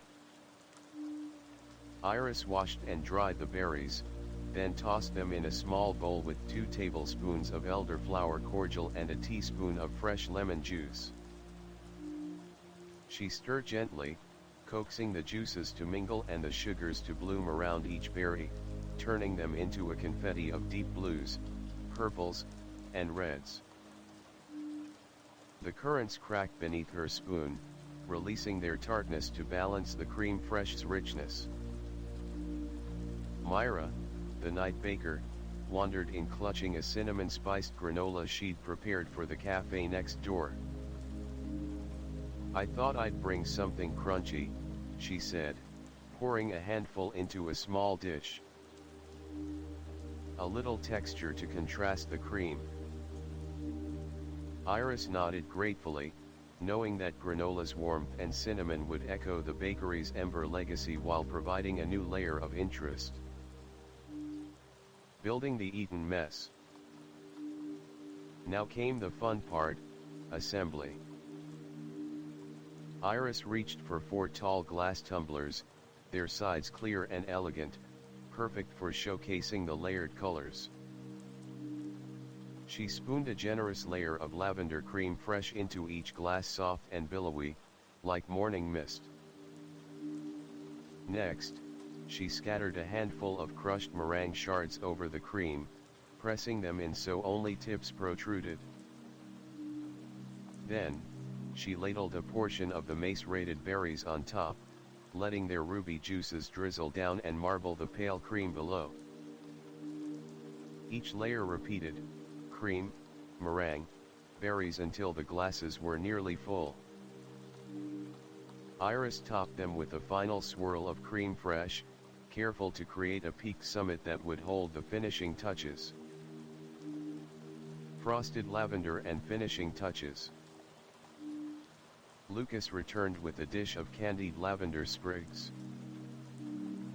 He had dipped each small stem in a light sugar syrup, then rolled it in superfine sugar, so that every bud and tiny leaf was frosted like a winter's branch. Iris crowned each glass with a sprig, tucking it gently into the whip peak. She drizzled Lucas's honey, lemon syrup in a delicate spiral across the top, its golden threads glinting against the pale lavender cream. Finally, she sprinkled a few cinnamon granola clusters from Myra's dish for crunch. Mara turned down the melody to a whisper and motioned to the assembly. "Shall we taste autumn's twilight?" she asked in a hushed tone, as though awakening something ancient and gentle. A moment of quiet delight. They gathered around the communal table, sunlight streaming through the window and casting pale patterns on wooden boards. The hush in the bakery felt sacred, a quiet interlude between seasons. Iris handed each guest a glass and passed around small spoons polished to a soft chine. The first bite combined creamy floral lavender with crisp shards of meringue. Then the berries burst sweet, tart, and perfumed with elderflower, while the syrup and granola added warmth and complexity. It was a harmony of textures and temperatures: cool cream, crunchy meringue, juicy berries, and the faint sting of sugared lavender on the tongue. Myra closed her eyes and sighed. This is like tasting twilight itself, when the air still holds heat from the day but the world is already hushed. Lucas smiled, lifting his spoon. And every spoonful is a little moment of magic. Even the regulars, Eliza's botanist colleagues, the blacksmith's apprentice, the town librarian, gathered, murmuring their delight. The bakery felt like a cathedral of comfort, ingredients woven into poetry, memories stirred into cream, and each person drawn closer by shared wonder. Turning the page. When the glasses were empty and the meringue shards had dissolved into sweet memory, Iris closed her grandmother's journal with reverence. She looked around at her friends Lucas's steady eyes, Eliza's joyful smile, Mara's musical soul, Myra's warm presence, and felt her heart swell with gratitude. "What's next, Chef Iris?" Lucas asked, his voice gentle. Iris tapped the spine of the notebook and let her finger rest on the next marked page. "Next, we chase the glow of lantern-lit evenings with a honey, rose petal baklava, layering below with nuts and petals for one final flourish before winter's hush." Eliza clapped her hands softly. "I've been waiting to test that recipe."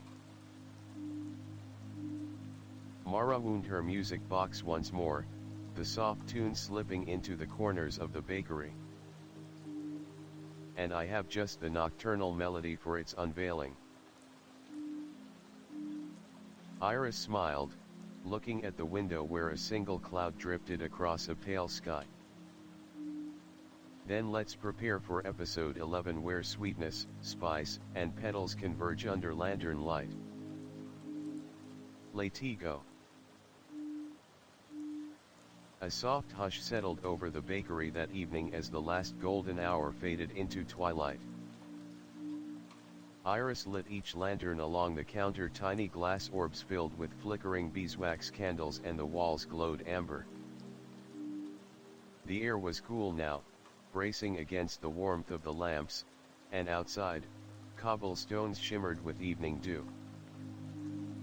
Tonight's recipe would be a final flourish before winter's hush: honey rose petal baklava, layers of crisp below, spiced nuts, delicate rose petals, and a drizzle of honey syrup that captured every glint of lantern light. Iris unlocked the door, inhaling the mingled scents of beeswax, rose, and spice. She crossed to her grandmother's notebook, pages edge-marked with a dusky pink ribbon, and read the instructions in looping cursive. Honey rose petal baklava. Layer 100-leaf below with cinnamon-spiced pistachios and walnuts, sprinkle each tier with dried rose petals, and bake until golden and crisp. Pour over a warm syrup of honey, lemon, and cardamom. Serve in small squares by lantern light, each bite a promise of sweetness and memory. A tiny sketch showed neat diamond shapes, each crowned with a single rose petal. Iris set the notebook aside and tied on her deep rose apron, its edges embroidered with tiny buds. Prepping the nut filling. First, she prepared the nut mixture. In a shallow pan, she lightly toasted 2 cups of shelled pistachios and 2 cups of chopped walnuts until fragrant. She let them cool, then placed them into the bowl of Lucas's spice grinder. He joined her at the counter, rolling in with his usual energy and offering a small dish of whole cardamom pods, cinnamon sticks, and star anise. "Freshly cracked, per your grandmother's note," he said, setting the grinder down. Iris nodded, closing her eyes at the spice perfume. She added a teaspoon of ground cinnamon, a 1/4 teaspoon of ground cardamom, and a tiny pinch of ground clove, then pulsed until the nuts were coarsely chopped, some large chunks for satisfying crunch, some finer bits that would caramelize in the oven. She stirred in a 1/4 cup of granulated sugar and a tablespoon of lemon zest to brighten the mix, then folded in a generous handful of dried rose petals that Eliza dusted with superfine sugar. Earlier that day. Buttering the phyllo. Eliza arrived with a platter of perfectly crisp phyllo sheets, each paper-thin layer separated and ready to stack. She carried them as if they were fragile petals, a small pile of beeswax petals tucked into her hair. Your grandmother said to use a mix of melted butter and a little olive oil for flexibility, Eliza reminded her. She passed Iris a small saucepan of golden butter warmed with a spoonful of olive oil, its surface shimmering. Iris brushed each phyllo sheet with the scented butter oil blend, stacking 12 sheets in the bottom of a lightly buttered pan. Between every 3 sheets, she sprinkled a thin layer of the nut rose petal mixture, tapping the pan gently to settle the filling evenly. The stacked layers rose like the walls of a delicate rose petal fortress, baking to golden perfection. Mara stepped in, humming softly, carrying a small wind-up lantern that cast a moving pattern across the walls. I've cued the lantern song, a gentle tune with oud and cello perfect for this moment, she explained, winding the key. As the melody unfurled, the baklava went into the preheated oven at 350 degrees Fahrenheit. The bakery filled with the scent of warm nuts and butter, mingled with rose and spice.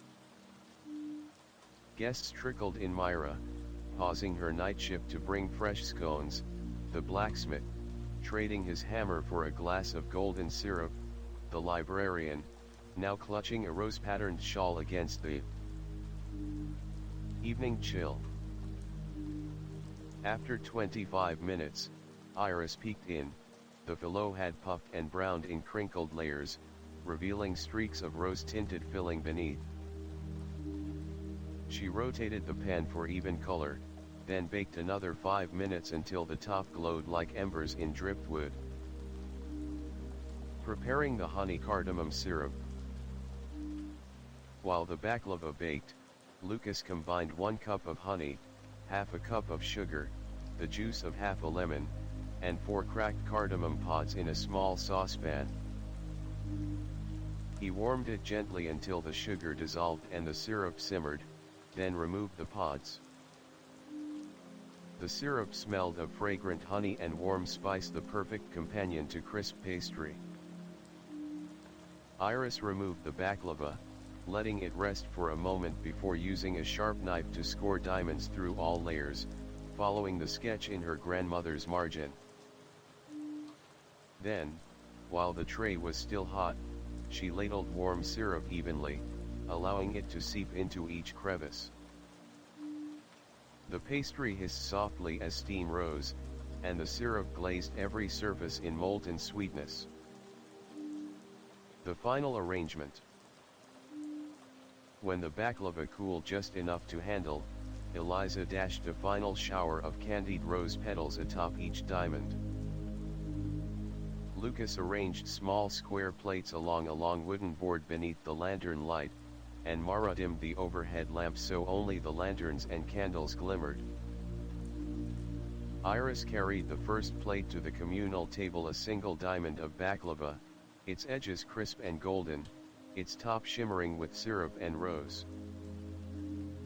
She set it down beside a small cup of spiced honey chamomile tea that Myra had prepared, the tea's soft glow mirroring the pastry's shine. To memory and moonlight, Iris whispered, lifting a diamond piece. They each took a bite. The phyllo cracked and melted like brittle petals, the spiced nuts offered warmth and crunch, and the rose petals added a floral whisper that lingered against honeyed sweetness. The tea washed it down with gentle chamomile comfort and a swirl of honey warmth, binding the flavors into a single resonant note.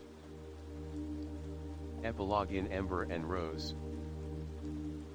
When the final crumbs were gathered and the last sips of tea savored, Iris closed her grandmother's notebook with a quiet sigh of fulfillment.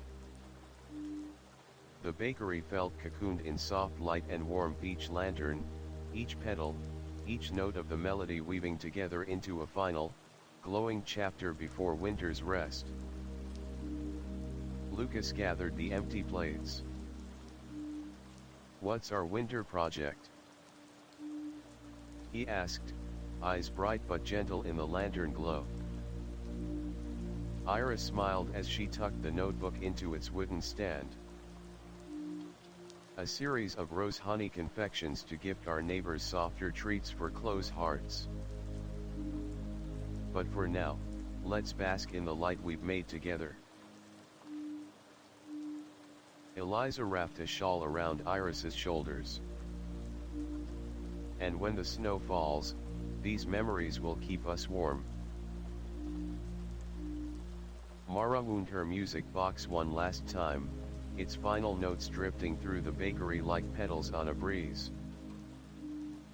A hush fell over the town as dawn broke on the first snow of the season. Outside Iris's stormy morning bakery, icicles dripped from the awning and crystalline snowflakes drifted lazily onto the cobblestones. Inside, the warmth of the ovens and the glow of fairy lights created a world apart from the frost-kissed street. Today's recipe would celebrate the season's arrival with the winter's first snow trifle: layers of vanilla bean custard, spiced snowberry compote, peppermint-scented whipped cream, and shards of almond. Orange crunch, all crowned with sugared holly berries. Gathering snowy ingredients. Iris crossed the threshold, brushing snow from her shoulders. She cracked open her grandmother's journal, the page edged with a white satin ribbon. In looping cursive she read, "Winter's first snow trifle. Layer velvety vanilla custard with tangy spiced snowberry compote and peppermint-scented cream. Interleave shards of almond orange brittle and a scattering of sugared holly berries. Serve in glass bowls so each snowy layer gleams like winter light." A tiny sketch showed a glass-footed bowl filled with white and ruby layers, topped by glossy red berries. Iris tied on her frosty blue apron embroidered with snowflakes and gathered her team. Lucas arrived first, trudging through the drifts with a wooden crate of freshly foraged snowberries, tiny white fruits that taste of tart apple and winter's chill. "I gathered these before dawn," he said, placing the crate on the counter. "The frost made them glow like lanterns." Next came Eliza, carrying a basket of fresh peppermint sprigs, their leaves still brushed with snow. "For the whipped cream," she said, tucking the basket beside the snowberries. "And I have jasmine tea to soak the brittle." Mara appeared carrying her music box and a small vial of peppermint oil. "I've recorded the Frostfall waltz, soft strings and glockenspiel for this morning's magic," she announced, winding the key. A tinkling melody drifted into the crisp air. Myra, always eager to lend a hand, brought a tray of handmade almond orange brittle, sliced almonds strewn through caramelized sugar infused with orange zest, now cooled to glossy shards. "This will add crunch like icicles," she said, placing the brittle beside the others. Spiced snowberry compote. Iris began by making the compote. In a heavy saucepan she combined 2 cups of snowberries, half a cup of sugar, a cinnamon stick, and a few strips of orange peel. She added a splash of water, then warmed the mixture over low heat. The berries burst, releasing a pale juice that swirled with flecks of zest and spice. After 10 minutes, she removed the cinnamon stick, crushed a star anise pod into the compote for warmth, and stirred until the consistency thickened like melted snow. Vanilla bean custard. While the compote cooled, Iris whisked together 4 egg yolks with half a cup of sugar until pale and creamy. In a separate pan she heated 2 cups of whole milk with the seeds scraped from 1 vanilla bean and the pod itself. As the milk steamed, she removed the vanilla pod, then tempered the yolks with a ladle of hot milk, whisking constantly. Returning the mixture to the pan, she stirred gently until the custard coated the back of a spoon. She poured it into a shallow bowl, covering the surface with plastic wrap to prevent a skin from forming, and set it aside to chill. Peppermint whipped cream. Eliza measured 2 cups of heavy cream into a cold bowl and added a tablespoon of confectioner's sugar and a drop of peppermint oil. She whipped the mixture until soft peaks formed, then folded in finely crushed peppermint candy canes for a delicate shimmer and a fresh, cooling crunch. The mint fragrance filled the bakery like a winter breeze. Building the trifles. With all components ready, Iris assembled 4 elegant glass trifle bowls. They stood tall on pedestals, their clear sides perfect for showcasing each layer. First layer, a spoonful of vanilla custard, smeared evenly to form a creamy base.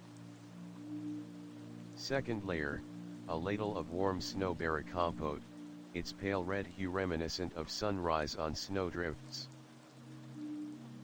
Third layer, a generous swirl of peppermint whipped cream, soft and pale as fresh snow.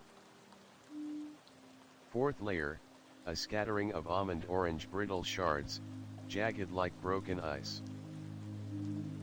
She repeated the 4 layers until the bowls were nearly full, ending each with a final crown of whipped cream. Sugared holly berry garnish. Lucas dipped fresh holly berries destemmed and thoroughly washed in egg white, then rolled them in superfine sugar. Each berry sparkled like a tiny ruby ornament. Iris arranged 3 sugared berries atop each trifle and tucked a small peppermint sprig beside them. A final dusting of powdered sugar over the bowls made the entire ensemble look as though it had just been covered by a fresh snowfall. A winter's feast. Mara wound the frostfall waltz again, and its gentle melody filled the bakery, mingling with the murmurs of anticipation from early patrons who had braved the snow.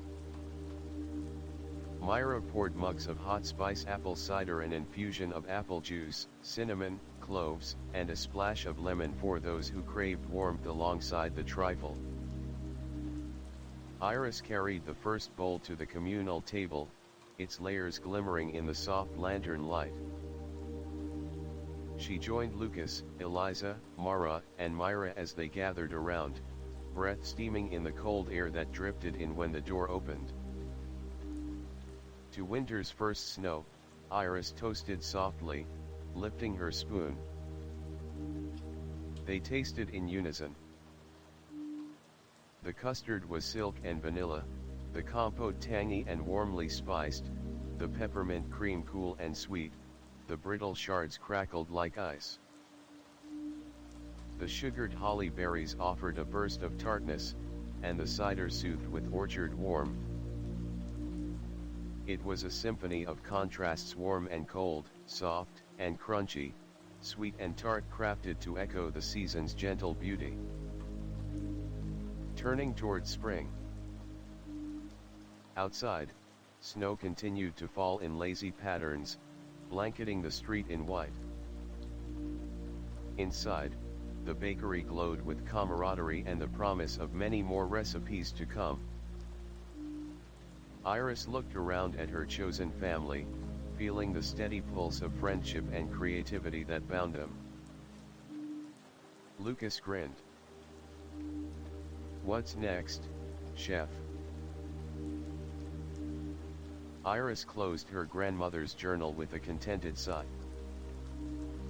Next, we chase the thought perhaps a citrus blossom sorbet to herald spring's return. But for now, let's savor winter's first snowfall. Eliza lifted her spoon in agreement. To every season and every story, she said. A gentle warmth had settled over the town since the first snow flurry, hinting at spring's return, and inside Iris's stormy morning bakery, the glow of fairy lights had been replaced by the fresh brightness of midday sun. Today's chapter would celebrate thaw and renewal with a light, fragrant treat, citrus blossom sorbet, infused with orange, lemon, and a whisper of jasmine tea. Served in frosted glasses with candied orange petals, it would herald the coming season with each cool, tangy spoonful. Unfolding the next page. Iris arrived early, the bakery's windows steamed faintly from the chill outside. She crossed to her grandmother's leather-bound journal, flipping to the page marked by a pale gold ribbon. In graceful script she read, Citrus blossom sorbet. Steep jasmine tea in hot water to capture floral notes. Combine fresh squeezed orange and lemon juices with a bright honey, citrus syrup. Infuse with chilled jasmine tea, then churn until silky and light.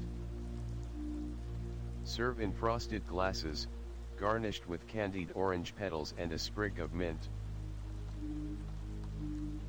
A tiny hand-drawn sun peeked over a teacup, its rays curling around petals. Iris tied on her apricot-streaked apron and called for her team. Fresh citrus and jasmine infusion. Lucas was first to arrive, carrying crates of vibrant citrus blood oranges, Meyer lemons, and Cara oranges plucked just that morning from a greenhouse outside town. Sunlight in a box, he chuckled, setting the fruit on the counter.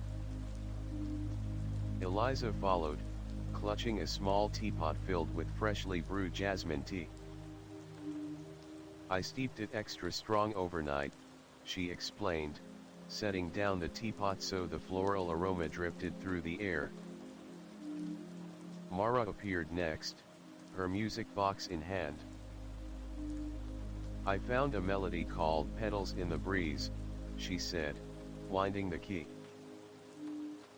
A soft piano motif danced through the kitchen, evoking the turning of seasons. Myra rounded out the group, carrying a bowl of candied orange petals she'd prepared with sugar and a hint of rosewater. These will sparkle like sun-kissed dew, she promised, arranging them neatly on a plate. Juicing sunshine. Iris set to work juicing. She halved a dozen oranges and 6 lemons, running them through a hand press until she collected 2 cups of ruby red and golden juices. She strained the juice into a pitcher to remove pulp and seeds, then measured out a half cup of honey into a small saucepan. Lucas added a few strips of orange zest to infuse more bright oils. They warmed the honey with a splash of water, stirring until it became a thin syrup, then poured it into the pitcher of juice. Next, Eliza poured cool jasmine tea into the citrus, honey blend, whisking gently until the mixture glowed pale amber and perfumed like a blooming garden. Iris tasted. The sweetness was balanced by tart citrus and a lingering floral note that promised refreshment. Churning the sorbet. Iris measured the liquid into her chilled ice cream maker, locking the lid and flipping the switch. The motor whirred, and slowly the mixture thickened and froze, turning from a liquid shimmer into a velvet soft sorbet. Lucas and Eliza hovered nearby, offering spoons for taste tests. Each spoonful cooled the tongue and brightened the senses.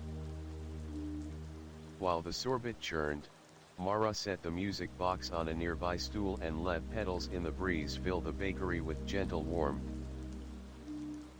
Myra arranged the frosted glasses tall, slender vessels chilled in the freezer so they would keep the sorbet cold, and placed spoons with petite wooden handles beside them.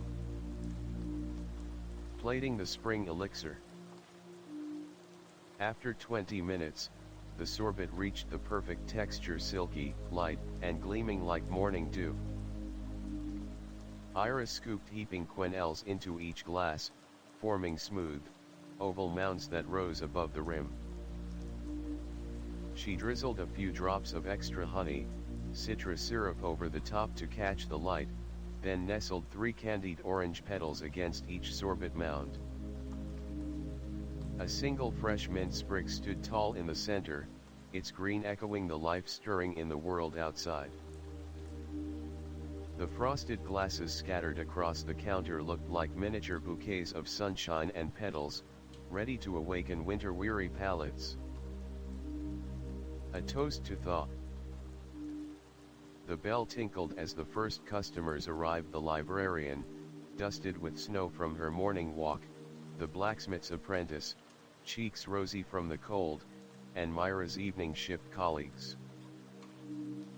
Seeking a light, bright finish to their night. Iris carried the glasses to a low table near the window, where the sunlight painted patterns on the floor.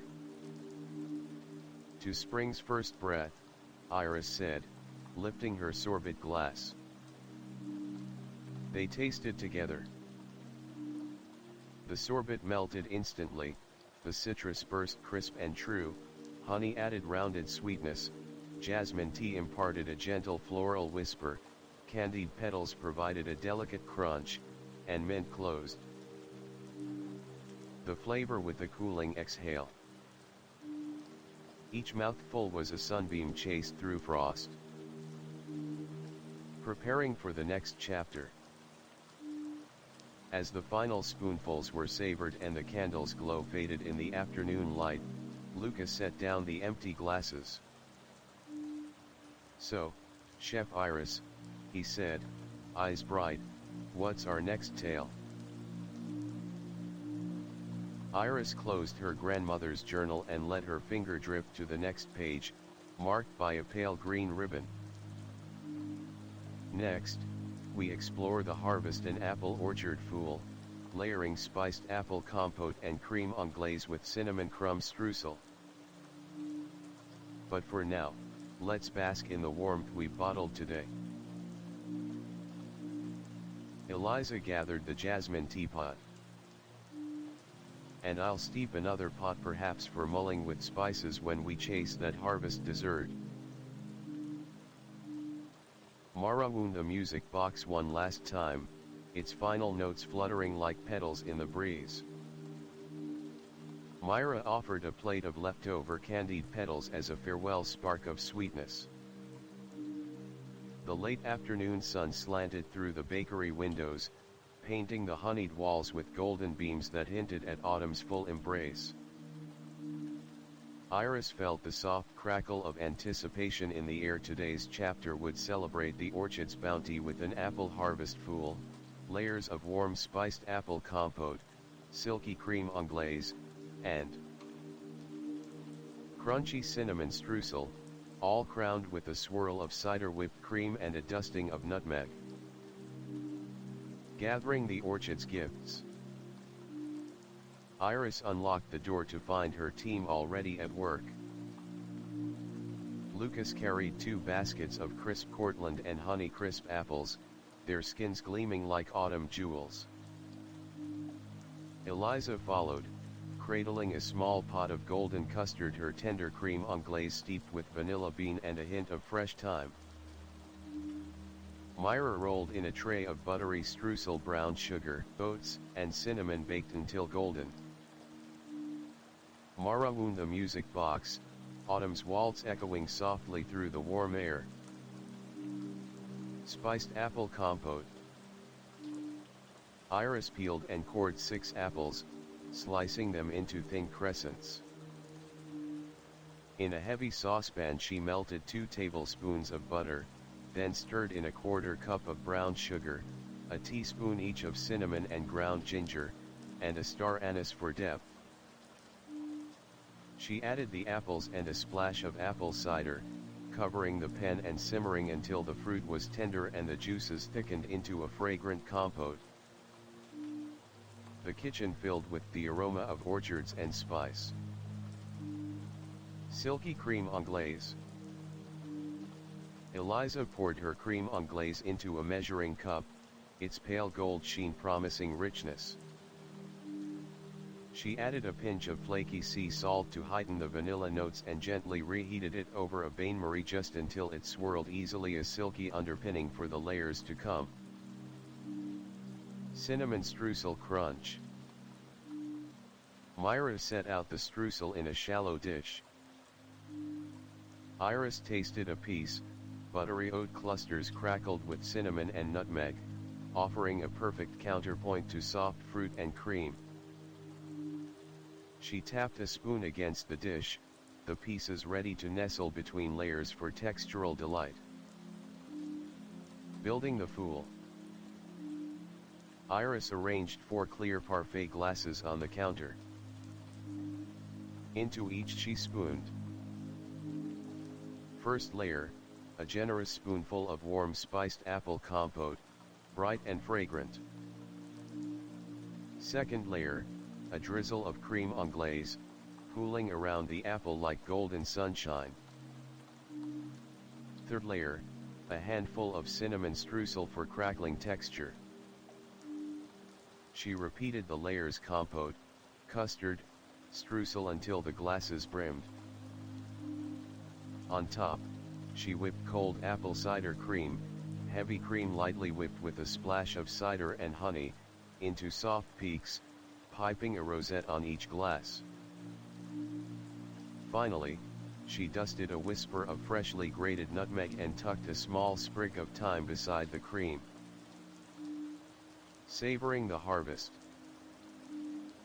Mara wound the autumn's waltz again, its mellow piano and strings weaving through the bakery as guests drifted in. Eva, the schoolteacher, Henry, the local baker's apprentice, and the blacksmith,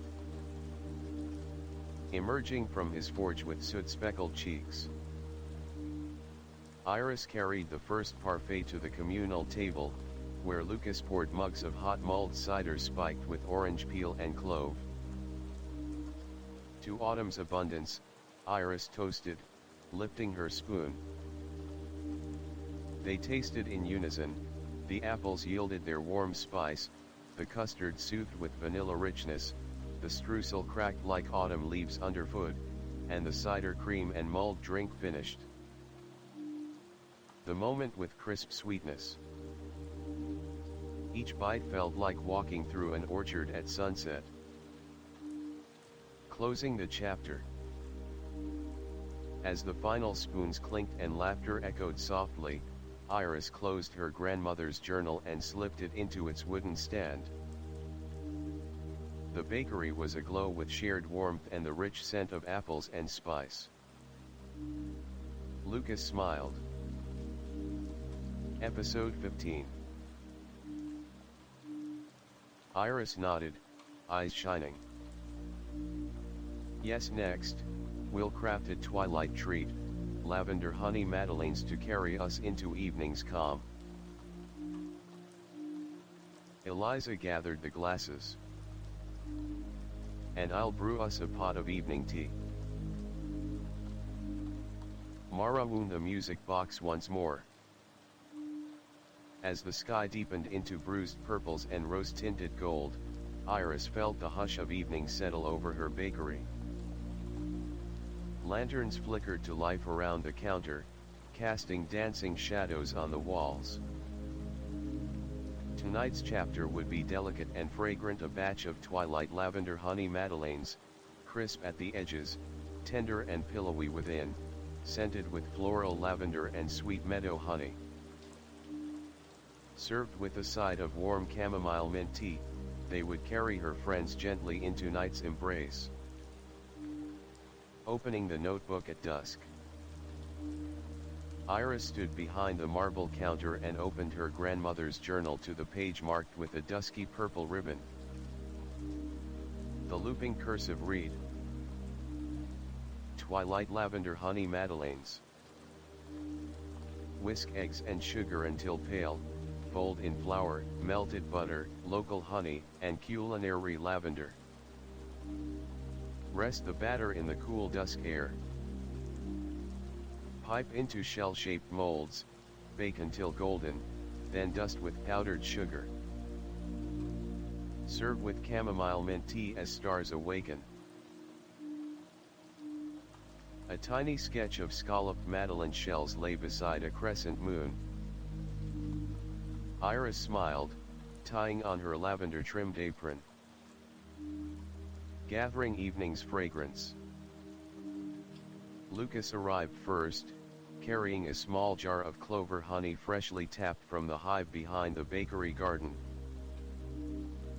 Perfect for dusk, he said, placing it beside a tin of culinary lavender buds.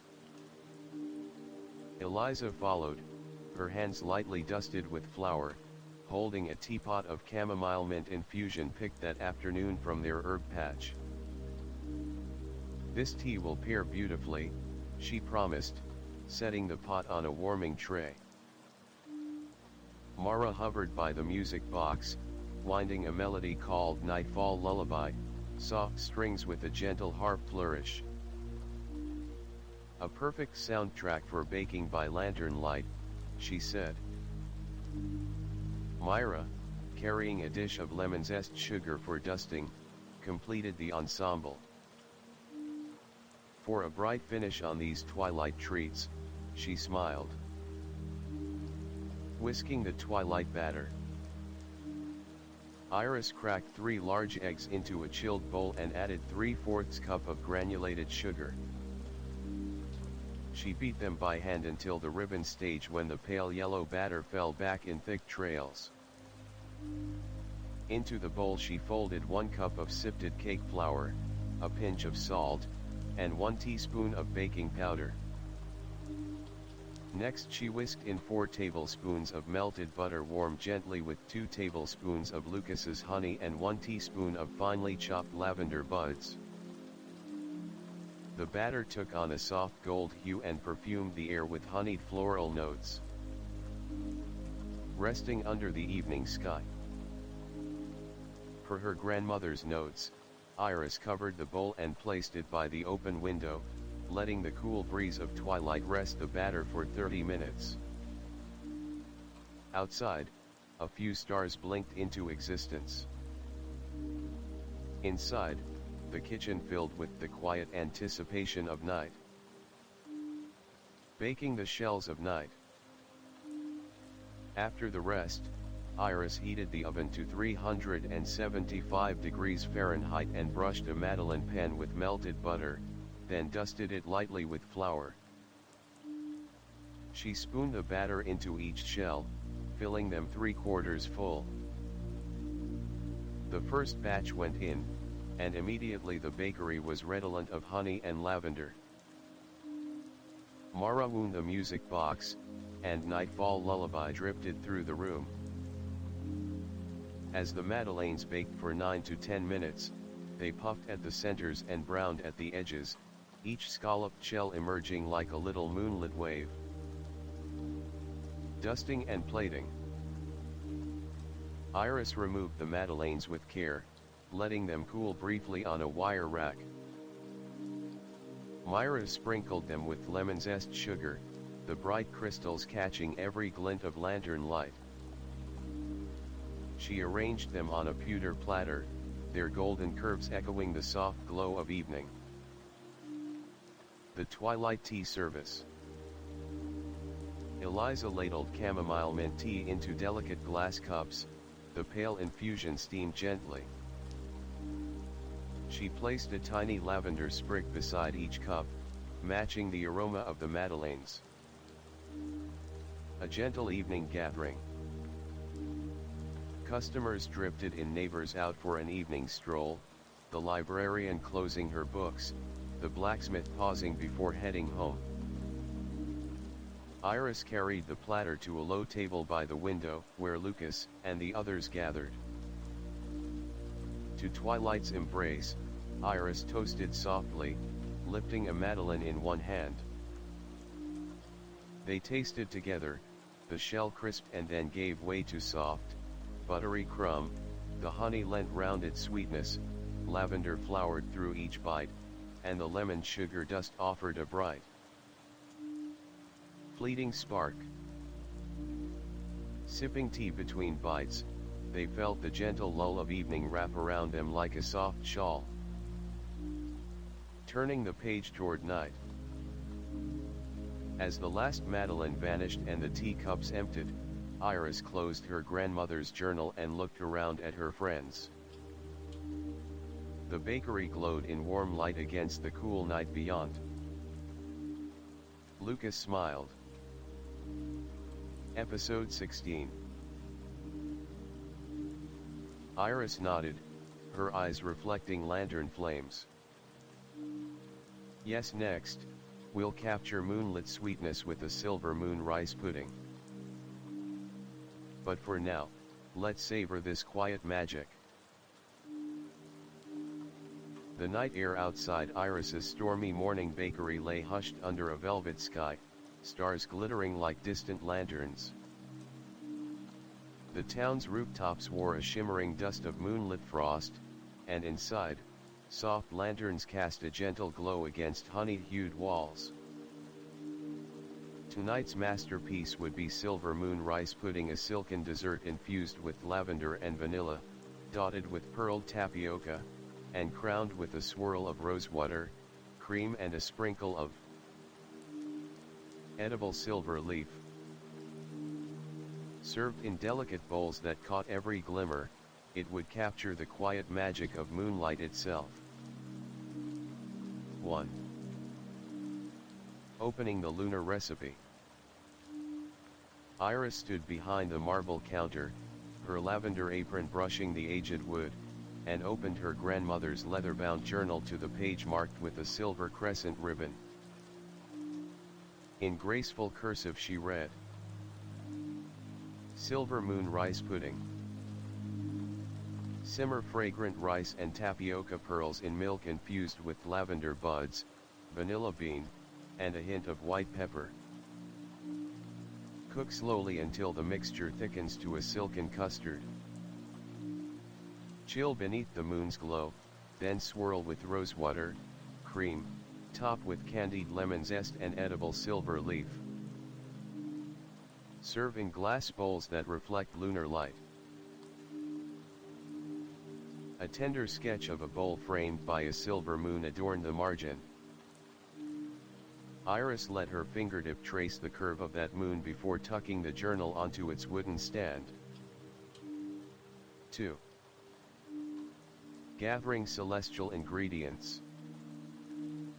Let's gather moonlit clouds, Iris murmured, beckoning her team. Lucas arrived with a copper pot of freshly steamed whole milk and 2 jars of pearl tapioca. Bright as starlight, he said, setting them on the counter. Eliza carried a bowl of culinary lavender buds, a split vanilla bean, and a small pot of rosewater. I steeped lavender in hot milk overnight, she explained, releasing a serene floral note. Mara wound her music box for Nocturne of the Night Sky, a gentle lullaby of harp and cello. Myra entered balancing a dish of candied lemon zest and a tin of fine edible silver leaf. For glimmering garnish, she smiled. Together, they lined up the silver bowls shallow and round, ready to capture the creamy moonlight. 3. Infusing the lunar milk. Iris poured 4 cups of whole milk into a heavy saucepan. She added the steeped lavender buds, split vanilla bean, seeds and pod, and a whisper of freshly ground white pepper, just a pinch to lend subtle warmth like the moon's gentle glow. She heated the mixture over low flame until gentle steam rose but before any simmer, then removed it from heat and covered it, letting the aromatics infuse for 15 minutes. The bakery filled with a floral, vanilla-scented hush. 4. Simmering pearls of light. Lucas measured half a cup of pearl tapioca and rinsed it under cold water until the water ran clear. He held the pot as Iris returned the milk infusion to a bare simmer. She stirred in the tapioca pearls and 1 cup of arborio rice, small white grains that puffed like morning dew. With a wooden spoon, she guided them into the warm bath of milk and aromatics, stirring gently to prevent sticking. They simmered slowly, uncovered, the pearls and rice absorbing the milk until the mixture thickened about 20 minutes. As each grain swelled, it turned translucent, like tiny moons drifting in silvery clouds. Eliza tasted the rising pudding and added 2 tablespoons of cane sugar, whisking until it dissolved seamlessly. 5. Cooling under moonlight. Once the pudding reached a silken consistency, soft yet not runny, Iris divided it between the chilled silver bowls, letting each bowl fill 2/3 full. She covered them with thin parchment rounds to prevent a skin from forming, then set them on the windowsill under the pale moonlight filtering through frosted glass. The cool night air formed gentle condensation on the bowls, as though the pudding itself were breathing in lunar energy. 6. Whisper of rosewater, cream. While the pudding cooled, Eliza prepared the rosewater, cream. In a chilled bowl she combined 1 cup of heavy cream with 1 tablespoon of rosewater and a tablespoon of powdered sugar. Whipping slowly, she coaxed the cream into soft, billowing peaks paler than the night sky and lightly perfumed with petals of rose. She spooned the whipped rosewater, cream into a piping bag fitted with a star tip. 7. Candied lemon zest and silver petals. Myra distributed the candied lemon zest in small heaps. Each thin ribbon of peel glowed golden against the silver leaf they would scatter. Lucas brought a pair of fine-tipped tongs and carefully placed tiny shards of edible silver leaf along the edges of each bowl, starlight fallen into dessert. 8. Final assembly beneath the moon. Iris returned to the windowsill. The pudding had set into a smooth, opalescent surface. She cut small X slits into each lid of parchment, peeled it back, and set the silver bowls on a low table draped in midnight blue linen.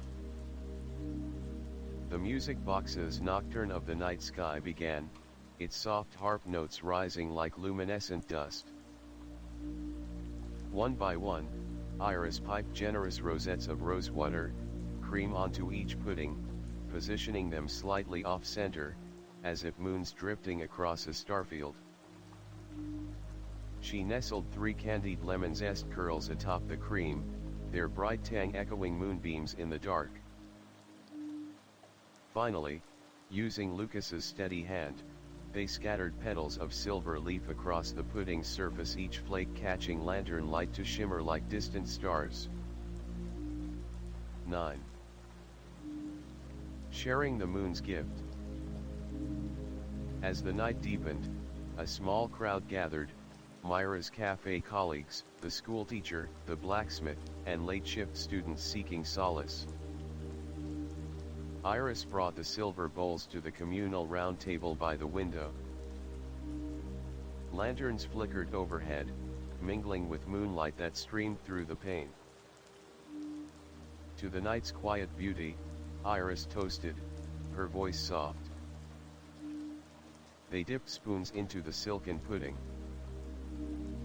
The first spoonful was cool and smooth, vanilla and lavender dancing on the tongue, the subtle white pepper warming at the back of the throat.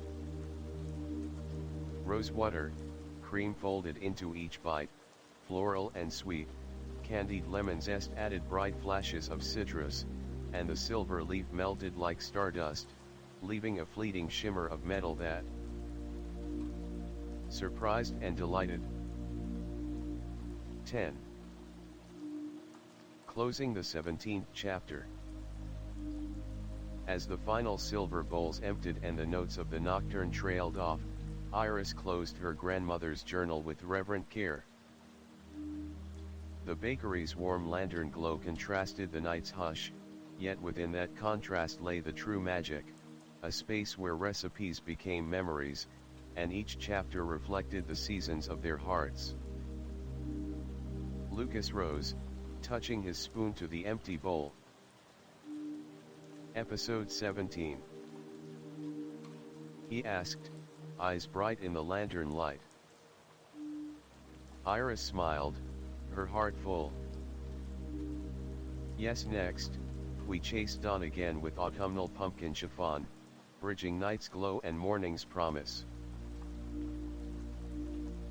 Eliza gathered the rosewater, cream bowl, still scented like midnight meadows. And I'll infuse the chiffon with chai spices, she said. Mara wound the music box for one final note, its melody lingering like moonlight on still water. Myra packed away the silver leaf, its shimmer now a treasured memory. The first light of dawn painted the sky in soft apricot and rose, and Iris felt a gentle thrill as she unlocked the door to her bakery. The crisp autumn air slipped in behind her, carrying the scent of fallen leaves and wood smoke. Today's chapter would honor the season's richness with an autumnal pumpkin chiffon, a tender, airy cake infused with spiced pumpkin puree, layered with brown butter glaze, and garnished with toasted pecans and crystallized sage. 1. Unfolding the next page. Iris crossed to her grandmother's wooden stand and opened the notebook to the page marked by a russet brown ribbon. In delicate cursive she read, Autumnal pumpkin chiffon. Whisk egg whites into snowy peaks, fold into yolk-spiced pumpkin batter. Bake in an ungreased tube pan so it climbs like dawn's first light. Drizzle with brown butter maple glaze and scatter toasted pecans and sage crystals. Serve alongside cardamom pear tea. A tiny margin sketch showed a tall golden cake crowned by curling pecans and a swirl of glaze. Iris traced the outline, feeling her grandmother's guiding hand, then tied on her pumpkin orange apron. 2. Gathering the autumn bounty. Lucas arrived clutching 2 small pie pumpkins and a crate of free-range eggs. He set them on the counter with a flourish. I roasted these last night for maximum sweetness, he said. Eliza appeared with jars of ground cinnamon, nutmeg, ginger, and cloves. I measured out the spice blend, she smiled, placing a wooden spoon into each jar. Mara wound her music box for Harvest Moonlight Waltz, a gentle arrangement of cello and oboe. Myra carried a dish of crystallized sage leaves, fresh sage coated in sugar syrup and dried to glassy perfection, and a bowl of toasted pecan halves. Together, they assembled around the counter, ready to breathe autumn into cake. 3. Preparing the pumpkin puree. Iris cut the pie pumpkins in half, scooped out the seeds and stringy bits, then brushed the flesh with a light coating of butter and dusted it with cinnamon. She placed the halves cut side down on a baking sheet and roasted them at 375 degrees Fahrenheit for 40 minutes until tender. the kitchen filled with the heady aroma of caramelizing pumpkin and spice. When cool, she scraped the flesh into a pot and pureed it with a drizzle of maple syrup until smooth bright orange silk, rich with autumn promise. 4. Whisking snowy peaks. While the puree cooled, Iris separated 8 eggs. She poured the whites into her largest chilled bowl, added a pinch of cream of tartar and a dash of salt, then whisked by hand until soft peaks formed. The foam glimmered like fresh snow, and when she lifted the whisk, the peaks held their shape, poised and proud. 5. Crafting the spiced yolks. In another bowl, Iris whisked the yolks with half a cup of sugar until pale and ribbon thick. She poured in 1 cup of the pumpkin puree, a 1/4 cup of neutral oil, and the spice blend, 1 teaspoon cinnamon, 1/2 teaspoon nutmeg, 1/2 teaspoon ginger, 1/4 teaspoon cloves. The batter turned a soft apricot hue and smelled of sweeping harvest fields. 6. The dance of batter and meringue.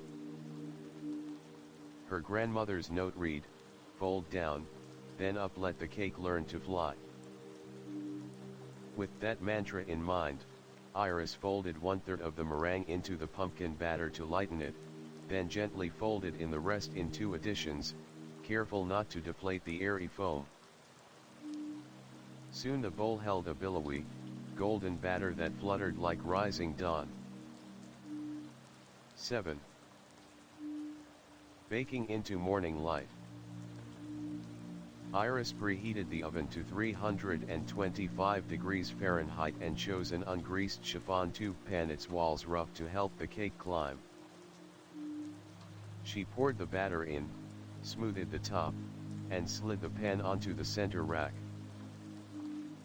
As the cake baked for 40 minutes, she could hear its gentle ascent, the aroma of spice and pumpkin wafting into every corner. While the cake rose, Lucas prepared the brown butter maple glaze. He melted half a cup of butter in a small pan until it foamed and browned, then whisked in a 1/4 cup of pure maple syrup and a pinch of salt. The glaze glimmered like liquid amber. Eliza toasted the pecans in cinnamon sugar until they crackled and turned deep brown, and Myra arranged the crystallized sage on a platter to catch stray sugar crystals. 8. Inverting under dawn's air. When the oven timer chimed, Iris removed the pan and, following custom, inverted it onto a narrow neck of a bottle so the cake hung suspended, cooling slowly without collapse. She poured the glaze through the center tube, letting it dribble into the cake's steamy interior, then ruffled around the outside, coating each ridged curve in glossy amber. 9. Unveiling autumn's splendor. After cooling, Iris ran a thin spatula around the pan's edge and flipped it onto a platter. The cake stood tall, its surface rippled with ribs like fields of wheat. Lucas brushed a final layer of glaze over the top, and Eliza sprinkled the toasted pecans around the base. Myra tucked sage crystals into the folds of the cake, their sugar shards glinting like frost. 10. Serving with cardamom pear tea. Eliza poured hot cardamom pear tea into rustic mugs, black tea steeped with crushed cardamom pods and dried pear slices, sweetened lightly with honey. The warm mug in hand contrasted the cake's cool exterior, and the tea's spice echoed the cake's gentle heat. 11. A celebration of harvest. The bell over the door tinkled as early risers peeked in, families on their way to the market, the librarian bringing dog-eared novels, Myra's cafe friends ready for a midday treat. Iris sliced the chiffon cake, each piece light as air, yet deeply autumnal. She set plates and mugs on a long wooden table beneath vaulted beams. To Harvest's gift, she toasted, lifting a slice dusted with glaze. They tasted together, the cake melted with a feather-light crumb, the pumpkin's sweetness and spice warming from within, the glaze adding buttery richness, pecans crackling under the teeth, and sage crystals surprising with leaf-like clarity. The tea soothed the palate, its cardamom and pear notes weaving into the flavor tapestry. 12. Turning the page. As the last crumbs disappeared and mugs emptied, Iris closed her grandmother's journal once more. The bakery glowed with harvest warmth and shared comfort. Lucas exhaled happily. Episode 18. Iris nodded, eyes bright with possibility. Yes, next, we will craft a winter citrus pave, layers of blood orange ganache and pistachio feuilletine to bridge seasons. Eliza gathered the mugs. And I'll infuse the ganache with saffron. Mara wound her music box for one final note of the Harvest Moonlight Waltz. Myra tucked the sage crystals into her apron pocket as a keepsake. A crisp hush had settled over the town under a blanket of freshly fallen snow, and inside Iris's Stormy morning bakery, the air carried a bright promise of citrus and spice. Lanterns glowed softly along the counter, casting dancing reflections on the polished marble. Tonight's chapter would be a striking contrast to the season's white winter citrus pave, layers of vibrant blood orange ganache and crunchy pistachio feuilletine, scented with saffron and cardamom. Each slice framed in white chocolate and gleaming like a frozen jewel. 1. Opening the frozen chapter. Iris arrived before dusk, brushing snow off her shoulders and letting the bakery's warmth embrace her. She crossed to her wooden recipe stand and opened her grandmother's leather-bound journal to the page marked by a crystalline white ribbon. In flowing cursive, she read, Winter citrus pave. Infuse saffron threads in hot cream. Melt white chocolate and stir into the saffron cream. Stir in blood orange zest and juice to make a vibrant ganache. Layer with crunchy pistachio feuilletine in a lined loaf pan, repeat thrice. Chill until firm, then slice to reveal jewel-bright strata. Serve with steamed vanilla cardamom milk. A margin sketch showed a cross-section of the pave alternating stripes of deep orange, red and pale green, a pattern like sunset and evergreen. Iris closed her eyes, picturing the colors, then tied on her crisp white apron trimmed in saffron yellow. 2. Gathering the winter radiance. Her team gathered promptly, each bearing a key element of the recipe. Lucas carried a crate of freshly juiced blood oranges, their ruby juice still pulsing with sunlight, and the zest in a small porcelain bowl. Eliza presented a vial of premium saffron threads, still crimson tinged, and a jar of crunchy pistachio feuilletine, fine flakes of caramelized pastry layered with ground pistachios. Mara wound her music box for a new tune, Crystalline Nocturne, whose soft piano and glimmering glockenspiel would dance like snowflakes. Myra arrived with bars of white couverture chocolate and a bottle of fragrant cardamom vanilla milk infusion for serving. They lined up beneath the lanterns, ready to transform winter's stillness into a radiant dessert. 3. Infusing saffron cream. Iris poured 2 cups of heavy cream into a stainless steel saucepan. She brought it just to a simmer, removed it from heat, and stirred in a generous pinch of saffron threads. The cream turned pale gold, streaked with crimson lines, and she covered the pan, letting the saffron bloom for 15 minutes. The bakery filled with an exotic warmth, floral, honeyed, and aromatic. 4. Crafting the citrus ganache. While the saffron infused, Lucas measured 8 ounces of white chocolate, finely chopped, into a chilled bowl. Iris rewarmed the saffron cream to a gentle heat just below simmer and poured it over the chocolate. She let it sit for a minute to melt the chocolate, then whisk smoothly. To the glossy ganache, she folded in 3 tablespoons of fresh blood orange juice and 2 tablespoons of finely grated zest. The mixture deepened to a sunset hue and held a silky, pourable consistency. 5.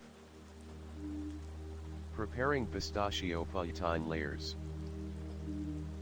Eliza took the jar of pistachio feuilletine, a delicate blend of crushed feuilletine crisps and finely ground pistachios, and lightly toasted it in a dry pan to revive its crunch. She mixed in a teaspoon of ground cardamom and a pinch of salt, then set it aside to cool. Each flake crackled under her fingers, fragrant with nutty warmth. 6. Lining and layering the pan. Myra produced a 9 x 5-inch loaf pan lined with acetate strips for easy release. Iris spooned a thin layer of the saffron citrus ganache into the bottom, just enough to coat the base. Next, she scattered a layer of pistachio feuilletine, pressing it gently into the ganache so it adhered. She repeated these layers. Ganache layer, a smooth coat of saffron orange silk.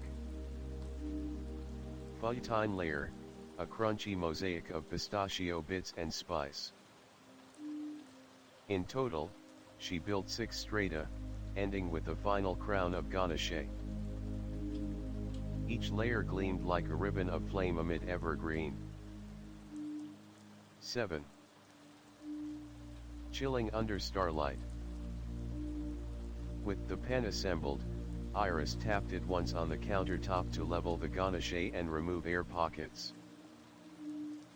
She covered the pan with plastic wrap and slid it into the refrigerator, where it would firm up for at least 4 hours. Outside, the snow continued to drift. Inside, anticipation grew. 8. Preparing the cardamom vanilla milk. While the pave chilled, Eliza warmed a liter of cardamom vanilla milk, her blend of steamed milk infused with crushed green cardamom pods and a split vanilla bean. The aroma of spice and sweetness rose in gentle curls, filling the bakery with comfort. 9. Unveiling the jewel-toned pave. At last, the timer chimed. Iris retrieved the loaf pan and set it on a trivet. She peeled back the acetate to reveal perfectly even layers of saffron gold and pistachio green. With a hot, dry knife, she sliced vertical segments, each cut releasing a subtle rasp of feuilletine and a whiff of orange blossom. She arranged the slices on oblong plates, white porcelain that showcased the pave's colors. Each slice stood proud, its layers crisply defined. 10. Garnishing with silver snow. Mara, ever the orchestrator of magic, brought a small brush and a tin of edible silver dust. She gently tapped the dust onto the ganache's exposed top, mimicking snow glitter on evening rooftops. Tiny specks of silver caught the lantern glow, imparting a frost-kissed shimmer. 11. Serving under night's glow. Iris carried a platter of pave slices to the long wooden table by the window. Lucas ladled the warmed cardamom vanilla milk into wood-handled mugs and passed them around. Outside, the street lamps flickered into life, and guests' neighbors returning from holiday markets, the blacksmith's apprentice seeking warmth, Myra's cafe friends gathered in hushed awe. To winter's hidden warmth, Iris toasted, raising a pave slice. They tasted together, the saffron cream ganache melted with soft floral sweetness, the citrus brightened the palate, cardamom nutty fudgetine crackled under the teeth, and the silver snow added a fleeting metallic cool that echoed fresh frost. Sipping the spiced milk between bites, they found comfort and celebration mingled in every mouthful. 12. Closing the 18th chapter. When the final crumbs were gathered and mugs emptied, Iris closed her grandmother's journal, its pages faintly scented with saffron and orange. The bakery glowed with the warmth of friendship, memory, and culinary adventure. Lucas wiped his mug. Episode 19. He asked, voice soft with anticipation. Iris smiled, her eyes reflecting lantern flames. Yes, next, we will craft a spring equinox eclair featuring honeysuckle cream and crystallized blossom. Eliza gathered the remaining slices, saving one for themselves. And I'll steep honeysuckle petals for the filling. Mara wound her music box for a final note of crystalline nocturne, and Myra tucked the silver tin away, content. Under the hush of snow and soft lamplight, Iris's Stormy morning bakery rested in satisfied glow, its story still unfolding, one luminous chapter at a time. The day of the vernal equinox dawned soft and fragrant over the town. Cherry blossoms drifted like pale pink snow, and a light breeze carried the scent of waking earth. Inside Iris's Stormy morning bakery, lanterns had given way to sunshine, and the windowsills bloomed with potted honeysuckle vines. Today's chapter celebrated balance and renewal with spring equinox eclairs, choux pastry filled with honeysuckle cream custard and topped with crystallized blossom sugar, each one a delicate herald of spring's promise. 1. Unfurling the seasonal recipe. Iris carried her grandmother's journal to the counter, opening to the page marked by a pale green ribbon. In graceful cursive she read, Spring equinox eclair. Pipe choux into graceful shapes, bake until hollow shells puff like spring buds. Fill with custard steeped in honeysuckle petals and lemongrass. Top with a glaze of white chocolate and crystallized blossoms. Serve alongside fresh jasmine mint infusion. A margin sketch showed an eclair crowned by tiny candied flowers. Iris traced the petals with her fingertip, inhaling the memory of past seasons, then tied on her pastel-striped apron. 2. Gathering the equinox bounty. Lucas arrived with a basket of fresh honeysuckle blossoms picked at first light and kept cool in damp paper alongside a stalk of lemongrass for a hint of grassy brightness. Eliza brought jars of sugar-coated lilac petals and rose petals she'd preserved for crystallizing. For the finishing sparkle, she smiled. Mara wound her music box for Morning Dew Melody, a light tune of flute and mandolin that seemed to flutter like wings. Myra carried a bowl of fine white chocolate chunks and a pitcher of freshly brewed jasmine mint tea. They arranged their treasures around the marble counter, ready to welcome spring in pastry form. 3. Crafting the shells. Iris measured 1 cup water, 1/2 cup milk, 1/2 cup butter, and a pinch of salt into a saucepan. She brought it to a roaring boil, then added 1 cup flour all at once, stirring until a smooth ball formed. Letting it cool slightly, she beat in 4 eggs one by one until the dough was glossy and elastic. Piping bags in hand, she piped 2-inch eclairs onto parchment-lined trays, shaping each with a practiced hand. While the shells baked at 400 degrees Fahrenheit for 15 minutes, then 350 degrees Fahrenheit for another 10 to hollow them perfectly, Mara's melody drifted through the sunlit bakery, and pale visitors poked their heads into. Inhale the warm, buttery scent of pastry. 4. Infusing the honeysuckle custard. Next, Iris whisked 2 cups of whole milk with a vanilla bean and a cup of lemongrass stalks, bringing it just to a simmer. She removed from heat, added a heaping cup of fresh honeysuckle blossoms, and covered the pot to steep 20 minutes. Straining the blossoms, she returned the perfumed milk to the saucepan. In a separate bowl she whisked 4 egg yolks with 1/2 cup sugar until pale, tempered them with the hot milk, then cooked until the custard thickened. The result was pale gold, flecked with vanilla seeds and alive with floral aroma.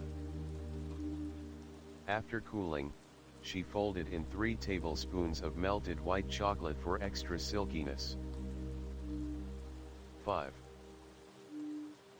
Filling and topping. Iris carefully sliced the cooled shells along their long axis, creating 2 thin halves.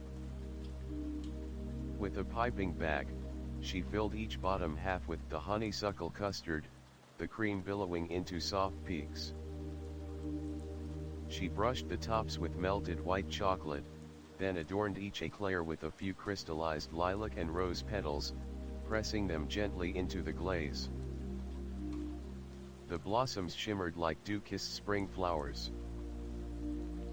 6. Serving with jasmine mint tea.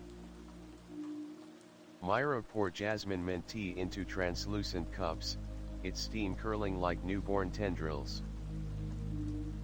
Iris arranged the eclairs on pastel platters, a circle echoing the equinox's balance, and placed them beside the tea service. 7. A celebration of renewal. Neighbors streamed in, gardeners carrying seed packets, the librarian clutching poetry books, children trailing dandelion chains. Iris carried out the first platter and called, to equality of day and night, and the promise of new growth. They tasted, the sh's light crispness, the custard's heady floral sweetness, the white chocolate's gentle richness, and the petals' delicate sugar crunch, all balanced by the bright, mint-tinged tea. Each bite felt like sunlight breaking through buds. 8. Closing the 19th chapter. As the last eclairs were lifted and the teacups emptied, Iris closed her grandmother's journal and slipped it back onto its stand. The bakery buzzed with spring's energy, young flowers, bright laughter, and the soft rustle of pages turning toward the next story. Lucas grinned. One more chapter. Iris nodded, eyes gleaming. Episode 20, our final flourish, the year's grand finale toward, weaving every flavor we've learned into one crowning creation. Then we'll close the book with a celebration of memories. Eliza gathered the petals. A finale worthy of our journey. Mara wound her music box for a final trill of morning dew melody. Myra tucked her tea kettle away with a contented sigh. And so, beneath the pink-etched sky of the equinox morning, Iris's Stormy morning bakery readied itself for the grand finale. A year of changing seasons, of storms and sunrises, of blossoms and snowflakes, had woven its tapestry in Iris's Stormy morning bakery. Now, to honor every chapter and every friend who had joined the journey, Iris prepared the year's grand finale toward, a multi-layered masterpiece combining key flavors from each episode: pumpkin, chiffon, jasmine glaze, lavender honey cream, apple compote ripple, citrus pistachio crunch, and petals of crystallized blossom.